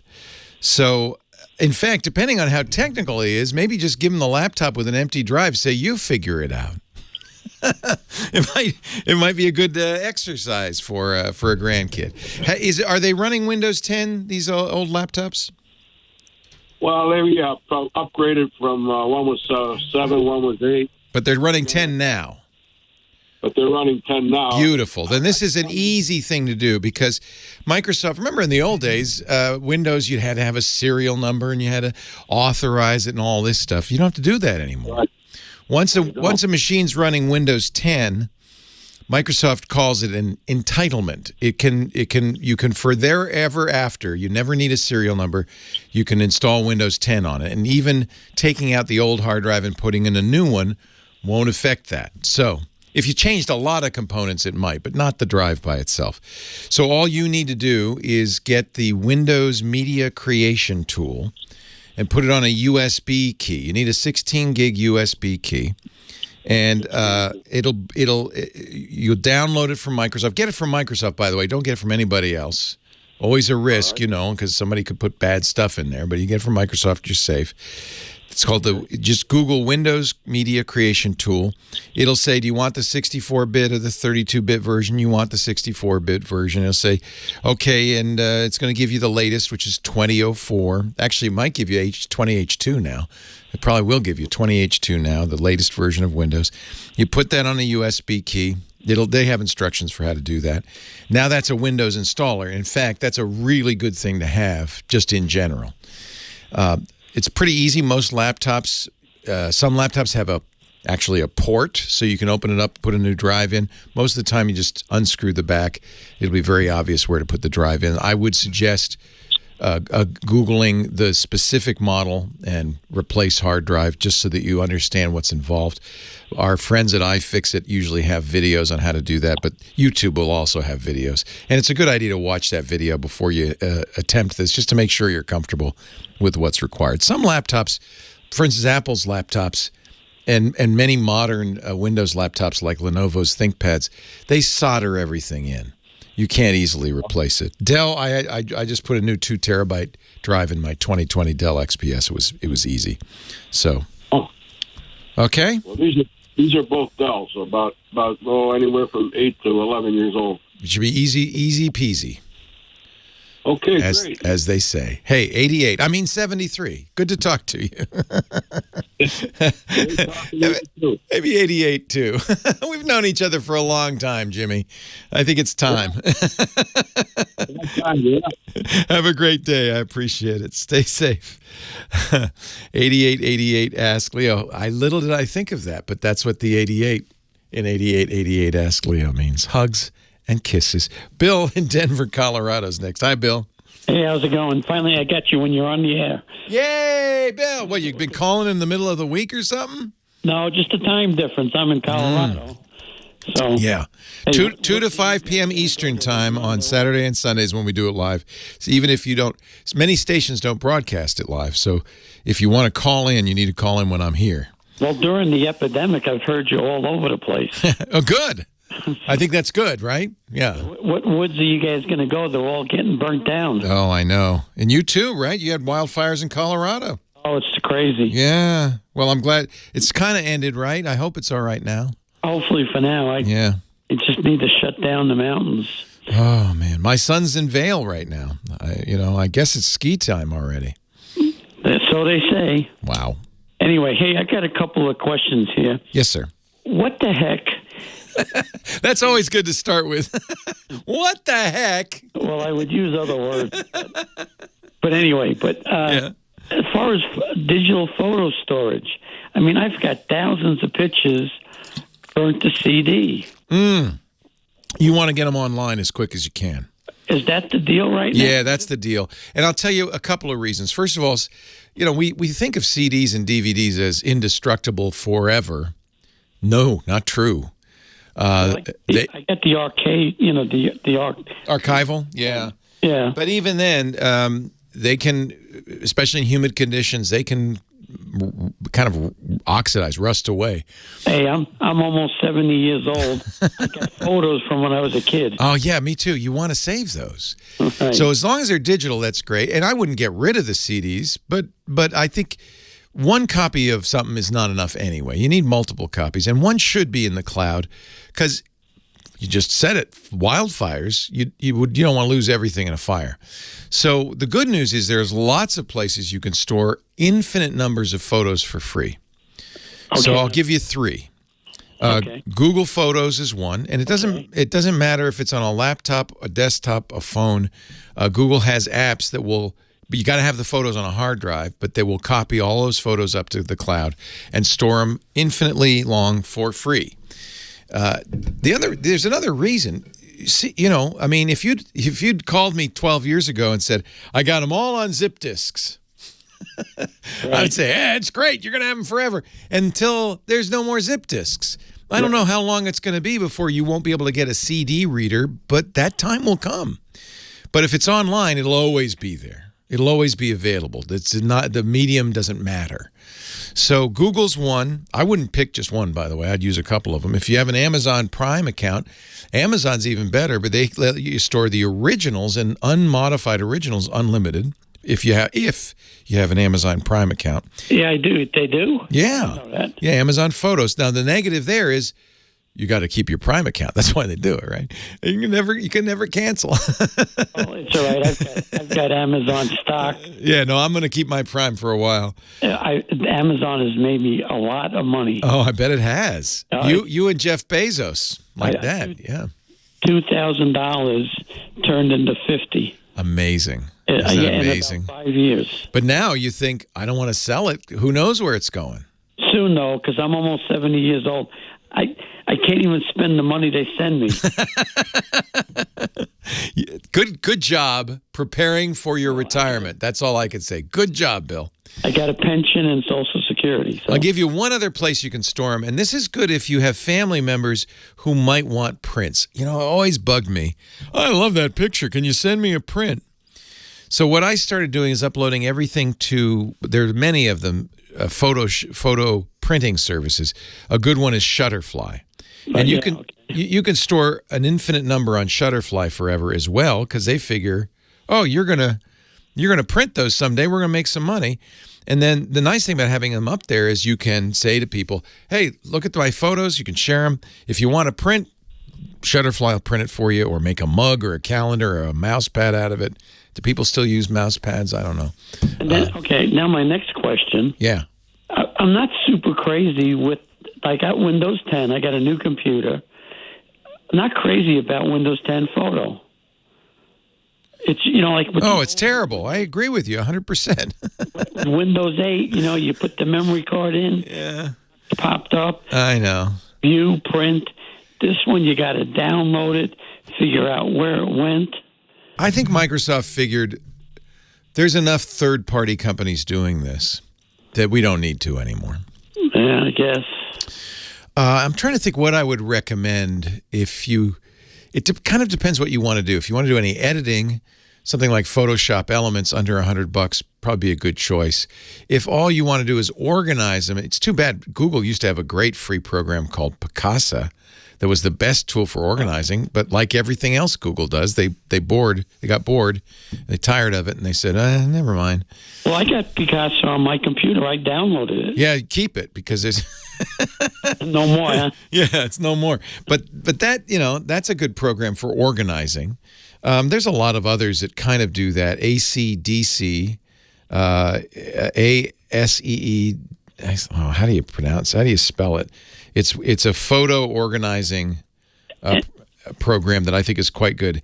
And you don't think an external hard drive would be the way to go? Oh, yeah. Put it on an external. That's fine, too. In fact, what I would recommend is having a local copy on an external hard drive plus a cloud copy, and then put the CDs in the closet in dark. keep them dry, safe.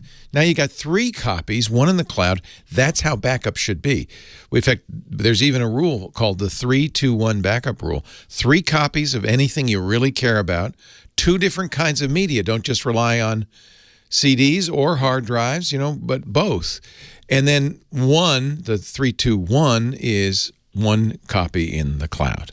If you got that, you're never going to lose a photo. And I think the cloud thing is great because we're getting on.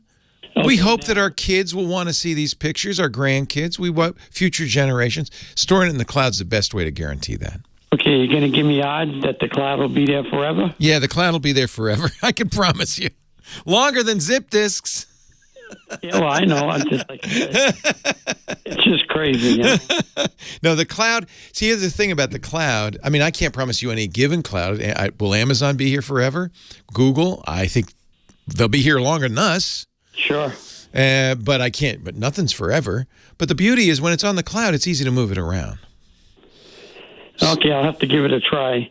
Hey, so are you happy with the president? Well, I'm a Democrat, so yes. So am I, but I switched to unaffiliated. I had enough of the Democrat Party. Well, both parties are kind of not ideal, but look, that's what we got. I think sometimes I talk to people who say, well, I can't vote for either one of them. Well, I'm 70 years old. I hope these young ones that voted this guy in, I hope they'll be happy when they're 70.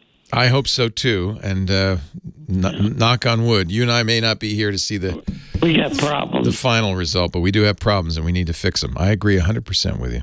Okay, thanks. I don't want to turn this into a political show. No, in fact, you notice I haven't even brought it up. Oh, okay, sorry. No, that's okay. I don't mind. It's nice to talk to you. Take care, Bill.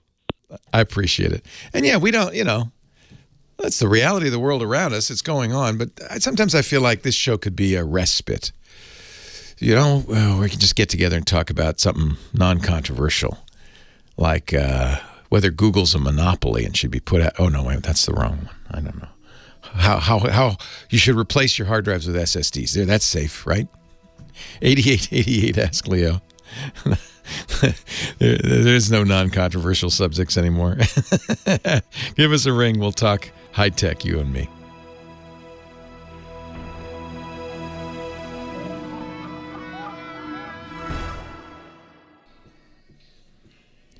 Leo Laporte, the tech guy, 8888. Ask Leo. Dan in St. Petersburg, Florida. Hello, Dan. Coming to work today to help me out. I appreciate it. Oh, it's my job. I tell you, I love it too. Thank you for listening. It'd be kind of lonely here if nobody were calling or listening. You're welcome. I'd be like the Maytag repairman. Fortunately, computers are not as reliable as Maytags. Okay. Yes, you say so. What's up with you? Well, you can call me Dan the Piano Man. I've been converting pianos to player pianos for 40 years. Oh, how cool is that? It has nothing to do with my question, but that's just what. Well, let me understand this. So you could take any regular piano. Is that right? Yes. How do you convert it to a player piano? If you think of the key as being like a teeter-totter, whether it's a grand or an upright, you press down on the front of the key with your finger, and then the keys. The back of the key goes. The hammer strikes the key, the string. Okay, yeah. Well, the back of the key going up moves the action to make the hammer strike high. Oh, okay. I didn't know that. So down doesn't. It's the up. So it's down for you and up for the back. So behind the end of the keys, you draw a slot, and depending upon 40 years ago it was 1.5 inches, and now it's about 1/2 inch. You draw a slot from one end to the other. And then you put a row of solenoids underneath the back of the key. So when the program says to play a note, it activates the solenoid. If the solenoid comes up slow, it's a soft note. Comes up fast, it's a loud note.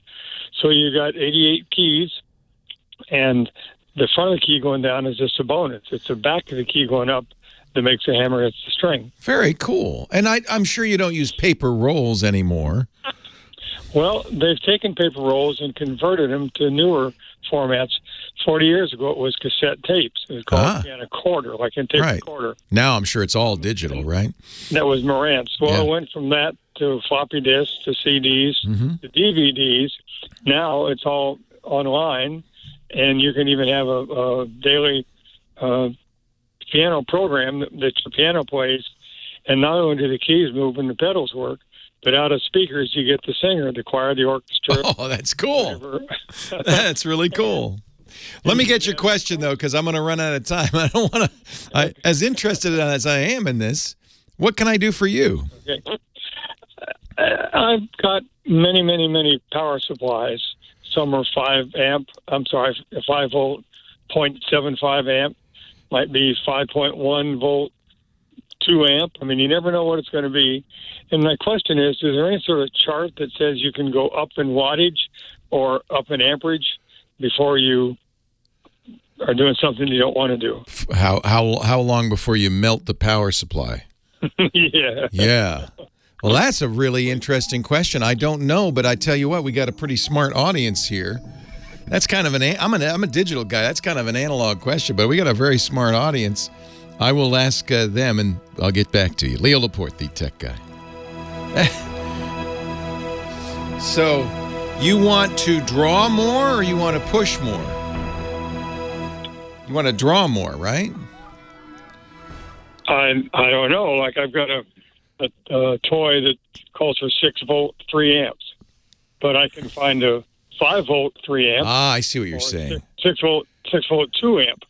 Yeah, like you have I have a box with unclaimed, orphaned power bricks. Yes. And, it makes me so crazy that manufacturers are too lazy to print the name of the product on their own gosh darn power brick so I can keep them matched. If I think of it, I print a brother label and put it on there, but rarely do I think of it. So that means I've got all these bricks. I don't know what the heck they go to. I would say in general, if it won't work unless it's a match. Most of these things I think have circuitry that says, you ain't feeding that into me. But I guess there is the potential that you could put something that's a higher wattage in there and it could fry the circuits, and you certainly don't want to do that. So you're wondering what the limits are. Right. Am I better off being low on the amperage or low on the wattage? Or oh, that's interesting. Do I never want to be high? Yeah. Well, as I remember from my ham exam, watts are volts times amps. So I think watts is the thing that you really care about. I say watts, but I mean, usually it'll, like your phones will call for 5. They're always marked with volts and amps on those things. And I always just do the math, multiply them together to get the amount of watts it's putting out. And generally, I think you want to match the watts. But let's see.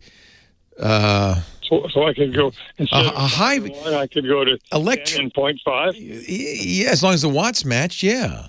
I think the risk is, that's a really interesting question, actually. The risk is, as you know, static electricity is extraordinarily high voltage, hundreds of thousands of volts at very low amperage. That's why it doesn't kill you. Coil. Yeah, that's why it doesn't kill you. But it will kill electric circuits. So it also depends on what you're plugging it into. And if it has... If it has solid state circuitry, I would be very careful about voltage, because even if it's low amperage, it could, that could be a problem.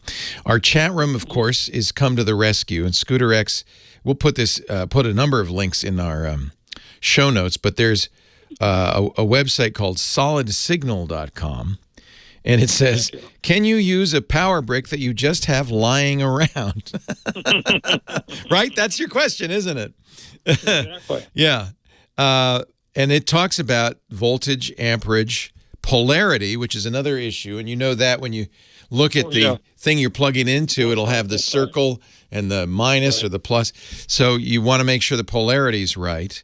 This isn't that helpful. It says, when choosing a power brick, try to match up what you need with what you have. Okay, fine. Okay, fine. I would think that if you matched wattage, you're probably okay. Of course, you have to match polarity because otherwise it just won't work.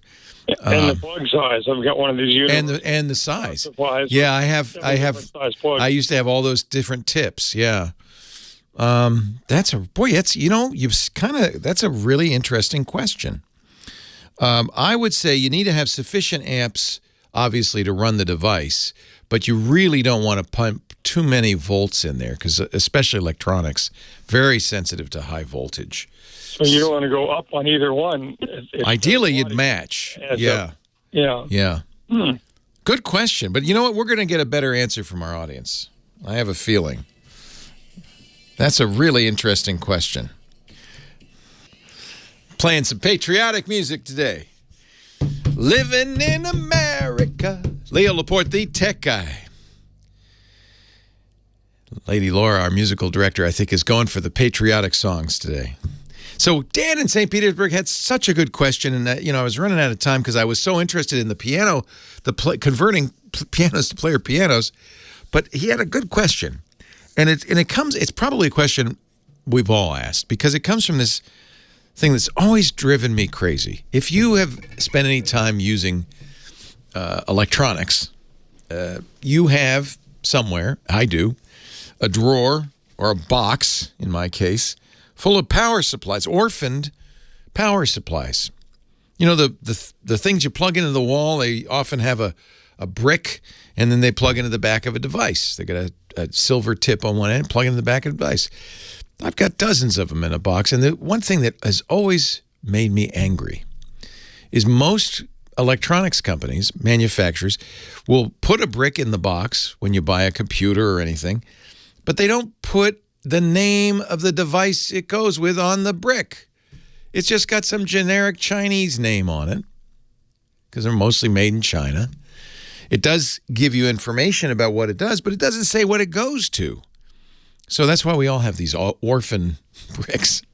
And, if you're a hoarder, you look at it and you go, well, I'm not going to throw that out. I'll need that someday. I know someday I'll need that device, that power. But you got to be careful. You don't want to just plug it in randomly. So there are 4 different things you have to consider when you're going to use that device on something else that maybe it didn't belong to.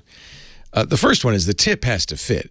And there are a variety of different tips. You can buy adapters, but the tip has to be the right size. It also has to be the right polarity, negative and positive. And those are indicated on both the brick and should be indicated on the device you're plugging it into. If it's not on the silk screen onto the side, then you're going to have to look at the manual or go online and figure it out. Actually, that's safe, I think. You can plug that one in, and if the polarity's wrong, it just won't work. I don't think it'll short anything out. The other 2 things you need, so you got tip, you got polarity, and then the other thing you got to look at is amps and volts, the power it's providing. And all of these bricks are marked. You're going to have to look at it carefully. They're marked at what goes in, 120 or 240. That's based on what country you're in. And then what comes out. And generally what they'll tell you, what comes out, they'll tell you the voltage and the amperage. Now, if you multiply the 2 together, that's what gives you the wattage. And wattage is what the thing you're plugging it into cares about. But do the voltage have to matter if it multiplies out properly? In other words, if I've got a 5 volt by 2 amp, which is a 10 watt power adapter, could I also use a 2 volt by 10 amp? Well, good luck finding that. But I guess in theory you could, right? Same wattage coming out. That's a question for somebody with a higher pay grade than me. But our chat room's been very good. They found a number of links that I think will help you in your search. And what we're going to do is put all of those. There are actually a number of places online. There's one, ironically, it's Leo Notenboom's always had this site called Ask Leo. Hey, wait a minute. Well, he predated me, so we both have the same first name. It's okay. Can I use a power supply with a higher wattage rating on my laptop. That is generally, I think, safe. Laptops especially, sophisticated devices like laptops, absolutely don't care. They will always have circuitry that will just use the number of watts they need. They won't allow you to blow out. They will not allow you to blow out the device. But he has got a lot of information on here about things to worry about and et cetera, et cetera. So this is a pretty good article. He talks about positive polarity, negative polarity, the output voltage provided by your power supply has to match. If your computer needs 19.5 volts, then your power supply has to be 19.5 volts. It can't be 18.5. It can't be 20. The amps or watts must be the same or more. More is okay. More is okay. It'll ignore the extra. It'll draw only what it needs. If you use an underpowered power supply, if the watts and amps are less, in theory, Leo says the results are unpredictable. In theory, it is possible to damage either the power supply or the device. So careful. Nowadays, we're seeing a lot of devices. This is really common, that use Type-C charging, right? That new Type-C connector. And if you have, for instance, an iPhone and a MacBook, both of those use Type-C power. But the power supplies, you might have a 30-watt supply that you use for your phone and a 100-watt supply that you use for your MacBook, right? They're interchangeable. It's just that if you use the 30-watt power supply on the MacBook, it'll just charge really, really slowly. And similarly, you could use your MacBook 100-watt charger to charge your iPhone because it has circuitry that says, well, I'm only going to draw the wattage I need. In fact, that 30-watt charger you use on the iPhone, in many cases, you're not using the 30 watts. Most cases, you're not using the 30 watts to charge. So I don't know what the answer is. We're all in this boat together nowadays because we all have all these Type-C chargers. And this is the good news. No more do you have to worry about the polarity or the tip, because Type-C just plugs in, works with everything. So all you're looking at really is wattage. And in that case, I don't think it's going to matter. Especially with this new PD, power delivery spec for Type-C. I think it eliminates that whole concern. On the other hand, you're plugging it into, some cheap gadget. I don't. I'd be a little more circumspect, I guess. You don't want it to blow up. Rhonda's on the line from Beverly Hills. Hello, Rhonda. Hello. How are you? I'm well. How are you? I'm great, thank you. What's up in your world? What's up? What's going on in Rhonda's world? In Rhonda's world, it's a lovely day. Yes. In the words of Bill Withers. Lovely day. It's a lovely day. It's a new day because we have a new president. Thank God. There are a few of us breathing a sigh of relief, yes. And then a few of us also going, oh, no, what's going to happen next? We're going to make it. Better than what's been happening. We're going to make it. That's the good news. There you go. We're all in it together, and we're going to make it. That's the bottom line. Yep. So it's a great day here in Beverly Hills. Well, I'm smiling, too. I admit it. Yes. Anyway, I am locked out of two separate laptops. One's running Windows 10. One's running Windows 8. You locked yourself out of both of them? It is just crazy. What'd you do? Well, I forgot the password for the 8.1, and I don't have the bootable disk. Okay. I don't have Windows creation tool for the Windows 10. Oh. So I watched some YouTube videos, and I went in the back way and got myself back into Windows 10 using the command prompt. Ooh, very fancy. Yeah, I used to be a guru way back in the day. Very fancy. Yeah. So I got back in without the creation tool and all of that good stuff. Then somehow I got locked out again. And I believe it's because I created a new Outlook account on that laptop. So I'm locked out again. Oh, Rhonda. And the worst part about it is the hard drive on the 10 is so small. Yeah. I'm running out of room to do anything. Right. When I was Rhonda, hang on, because I hear that music, which means I have to wrap. Dick DeBartolo's coming up, but I'll talk to you in the break, okay? So don't go anywhere. Perfect. Okay. Thank you. Leo Laporte, the tech guy, the GizWiz, coming up.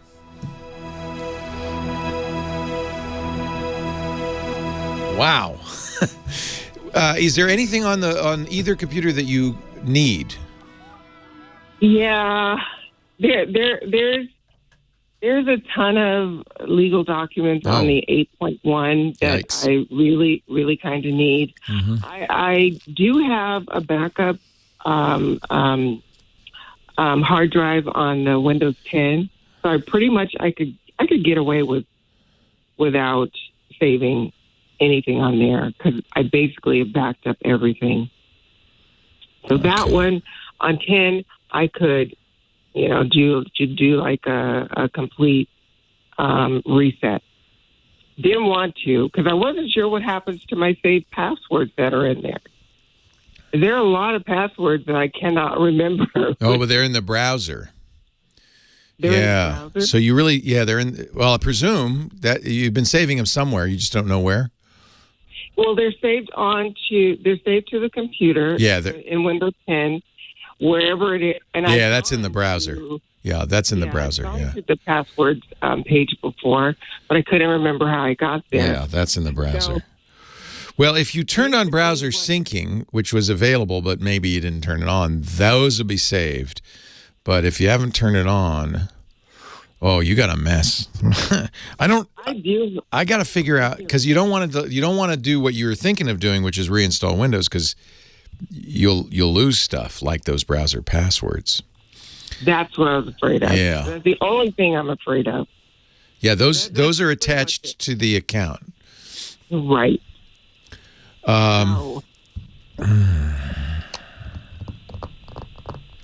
I guess what I would want to know is why it stopped working. And you think it's because you created an Outlook account? I created a new Outlook account. And that's the only thing I can think of because there's no way that I got myself back in through the prompts, through the C prompts. I got back in and I is it Ultiman? Ultiman.com. I followed those instructions that were on a YouTube video.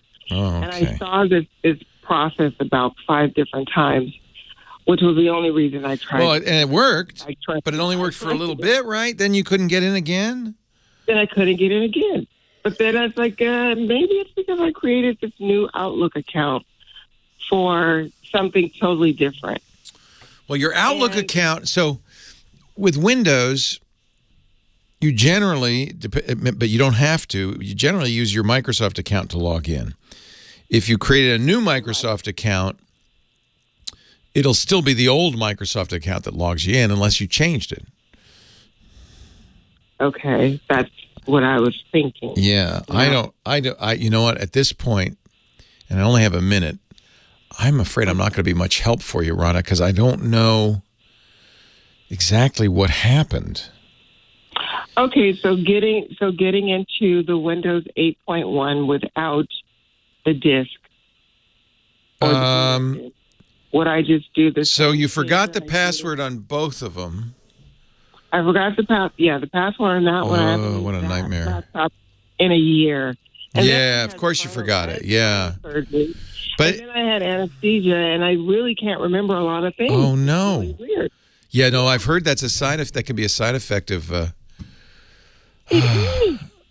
full sleep. I'm like photographic memory my entire life. Oh, how frustrating! That's the one thing I dread is loss of memory. Rhonda, yes. I don't know. I gotta run. I can't help you, I'm afraid. I don't know. Go into our chat room at irc.twit.tv. There's some good people in there. They might be able to help you. irc.twit.tv. Oh, get Dickie D on the horn here.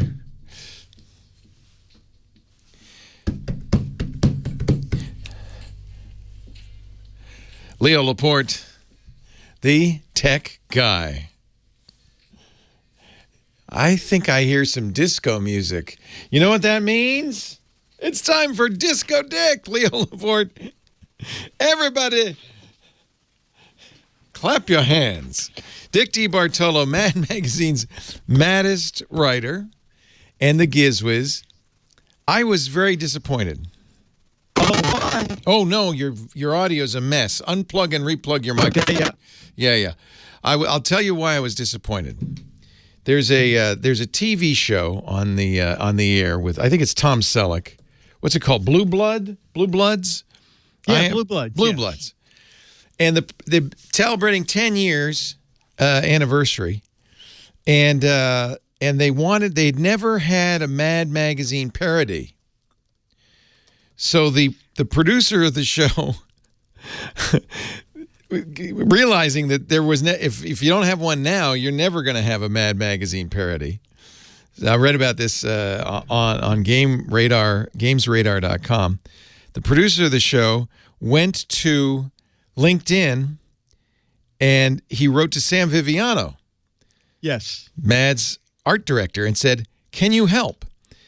And Sam got a bunch of people together, including John Vaquera, your friend, and Desmond Devlin, and they wrote and edited the script, and then they illustrated it, and they made Blue Duds. And I thought, why didn't you call my friend Dick DeBartolo, who for nearly 50 years wrote most every one of the parodies? He would have done it for you. Well, yes. Well, I wrote a lot of them. There were three of us. There were a few others. Parodied, yeah. Yeah, Viviano said it was the worst. It was the most hardest thing he's ever done. I always feel sorry for the artist in some of those things. They're very complicated. They did a 6-page story. And it was, I don't know if you can see it anywhere because it was given to the cast of Blue Bloods. And I think it is online somewhere. Is it? I'll try and find out. Yeah, I think Sam put it someplace that people could see it. It's pretty funny. Oh, you knew the story then. Yes. Well, every time I read a Mad story, I think of this guy because I grew up reading Dick. Dick formed my sense of humor, such as it is. Well, is that supposed to be a compliment? And so I love it that I can talk to him every week about a gizmo or a gadget he's discovered. What do you got for us this week? Oh, you know what? This is really unique. Okay, so I got a call from a PR agency, and they said, we have this new puppy, and it's called Present Pet, and it would make a great unboxing for one of your shows. And I said, well, unboxings, they're sort of not my thing. They can be dull. And she said, well, the puppy inside the box. Oh, my goodness. Does the unboxing. What? And I said, yeah, exactly. I said, can you send me one of these? So she did. Leo, that you hear the puppy barking, and then you see punches in the box. Wait a minute. Pieces of. It's not a real puppy, I hope. No. It's a little mechanical guy, and you hear the him barking, and then you hear a punch, and a piece of the box comes flying out. Oh my God! What a creation. About three pieces come flying out, and then you hear the dog go, and then it starts again, and he tears the entire side, a strip down the entire side of the box on one side, and then he does his. Oh, that's hysterical. It's hysterical. And then it starts tearing down the other side of the box. For the first thing you have to do is take the outer box out. Okay. And then the puppy's in a completely sealed inner box. Okay. Yeah. And they say, don't do anything now till you listen. Make sure the puppy is facing forward so you can see it. And then pull the tag at the top of the box. This is hysterical. Oh, kids would love this. Yeah. Kids would love this. And you can see the puppy inside. The only bad thing is a kid's going to go, oh, Mommy gave me a puppy, and there's no puppy inside. No, there is a dog in there. It's a stuffed one. Oh, that's cute. It's not a real puppy. No, it's not a real puppy. But the puppy plays games. It's very clever. Oh, this is quite a clever unboxing, I must say. Take a guess at the price. Well, that's got to be over $100 for something like that. Okay. Right? $49.99. What? That's a good deal. That's a great deal. And Amazon, there are 4 puppies in the set. And you're holding up your puppy now. It's cute. Yeah, it's very cute, and it also makes little sounds, and one of the games is called Bark Back. Well, it's a lot cheaper than Sony's Aibo puppy, I gotta say. Remember the Aibo? Yeah, $1,500. Yeah. So in Bark Back, you bark a couple times, and then the puppy does the same thing. Oh, Dick's got a new puppy. Yeah. The puppy says, "I want to be on camera." I love it that the puppy actually works its way out of the box. Out of the box. I think that's clever. This is the Christmas gift of the year, I think. I think so. Yeah. Oh my goodness gracious! And it's got big old wet eyes, and it looks so cute with a little bow in its hair. You don't get to pick your puppy. There are 4 of them in the line. Oh, so it's a surprise. It's a surprise, and for some reason, 2 of them have sparkles, whatever that means, and they seem to be on sale for $39.99. Oh yeah, so they're probably toxic or something. It's we made those sparkles out of asbestos. Darn it! Yeah. No, I'm just kidding. I'm sure they're fine. Yeah. No, so cute. A clever, so idea. Cute. Yeah. All right. So now, the best thing to do if you want this, it's available on Amazon. But do Dick a favor, go to gizwiz.biz. That's his website, gizwiz.biz, and click the GizWiz visits the tech guy, and you'll see a link there. That way, Dick gets a little bit of affiliate money, but it helps him out. Yeah. And you can also see his video, his unboxing, so you get an idea ahead of time what you're getting. That's pretty cool. Exactly. And if you see all the tools at the bottom of the box, I put that in as a joke in case someone said, "Wait a minute, there's a wrench in there." Yeah, I was going to say they include scissors. How do you think the dog gets out of there without? Lisa's been talking about getting a dog. I think I know what she's getting for the holidays. Oh, my God. One of these? She's going to be so mad at me. Yeah, she's going to be so mad. She said, I meant a real dog. Oh, that's very funny. Cute. That's very that is so cute. I love that. Yeah, it's great. Present pet. Present pet, because it's a pet that is a peasant. Present. Peasant? Yeah. Or present? Present. Okay. Yeah. Like gift, present, pet. Yeah, exactly. So it comes like in a gift box that it unpacks. What was, by the way, I know we wrapped up last week the What the Heck Is It contest. It looks like a Darth Vader's helmet that you would put on a bicycle handlebar. What was it really? It is 6 people got it. It's a cane holder. Oh. It locks onto your cane, and then the cane can lean against the table. So like at a restaurant or something, you don't have to worry about the cane. Oh, it's like that purse hook that you and I had an infinite amount of fun with. My favorite gadget of all time. So now there's a new gadget. Go to gizwiz.biz to play the What the Heck Is It contest. Get a chance to get an autographed copy of Mad Magazine, autographed by one of the originals, the original in the cast of idiots, Dick DeBartolo. And, of course, Dick's great podcast, gizwiz.tv. Dick, thanks so much. Thank you, sir. It was great fun. Ruff, ruff, ruff. Now, if only I could figure out how to get out of my box. Thanks to Lady Laura, our musical director. Thanks to Kim Schaffer. Thanks most of all to you, Leo Laporte, the tech guy. Have a safe Geek Week.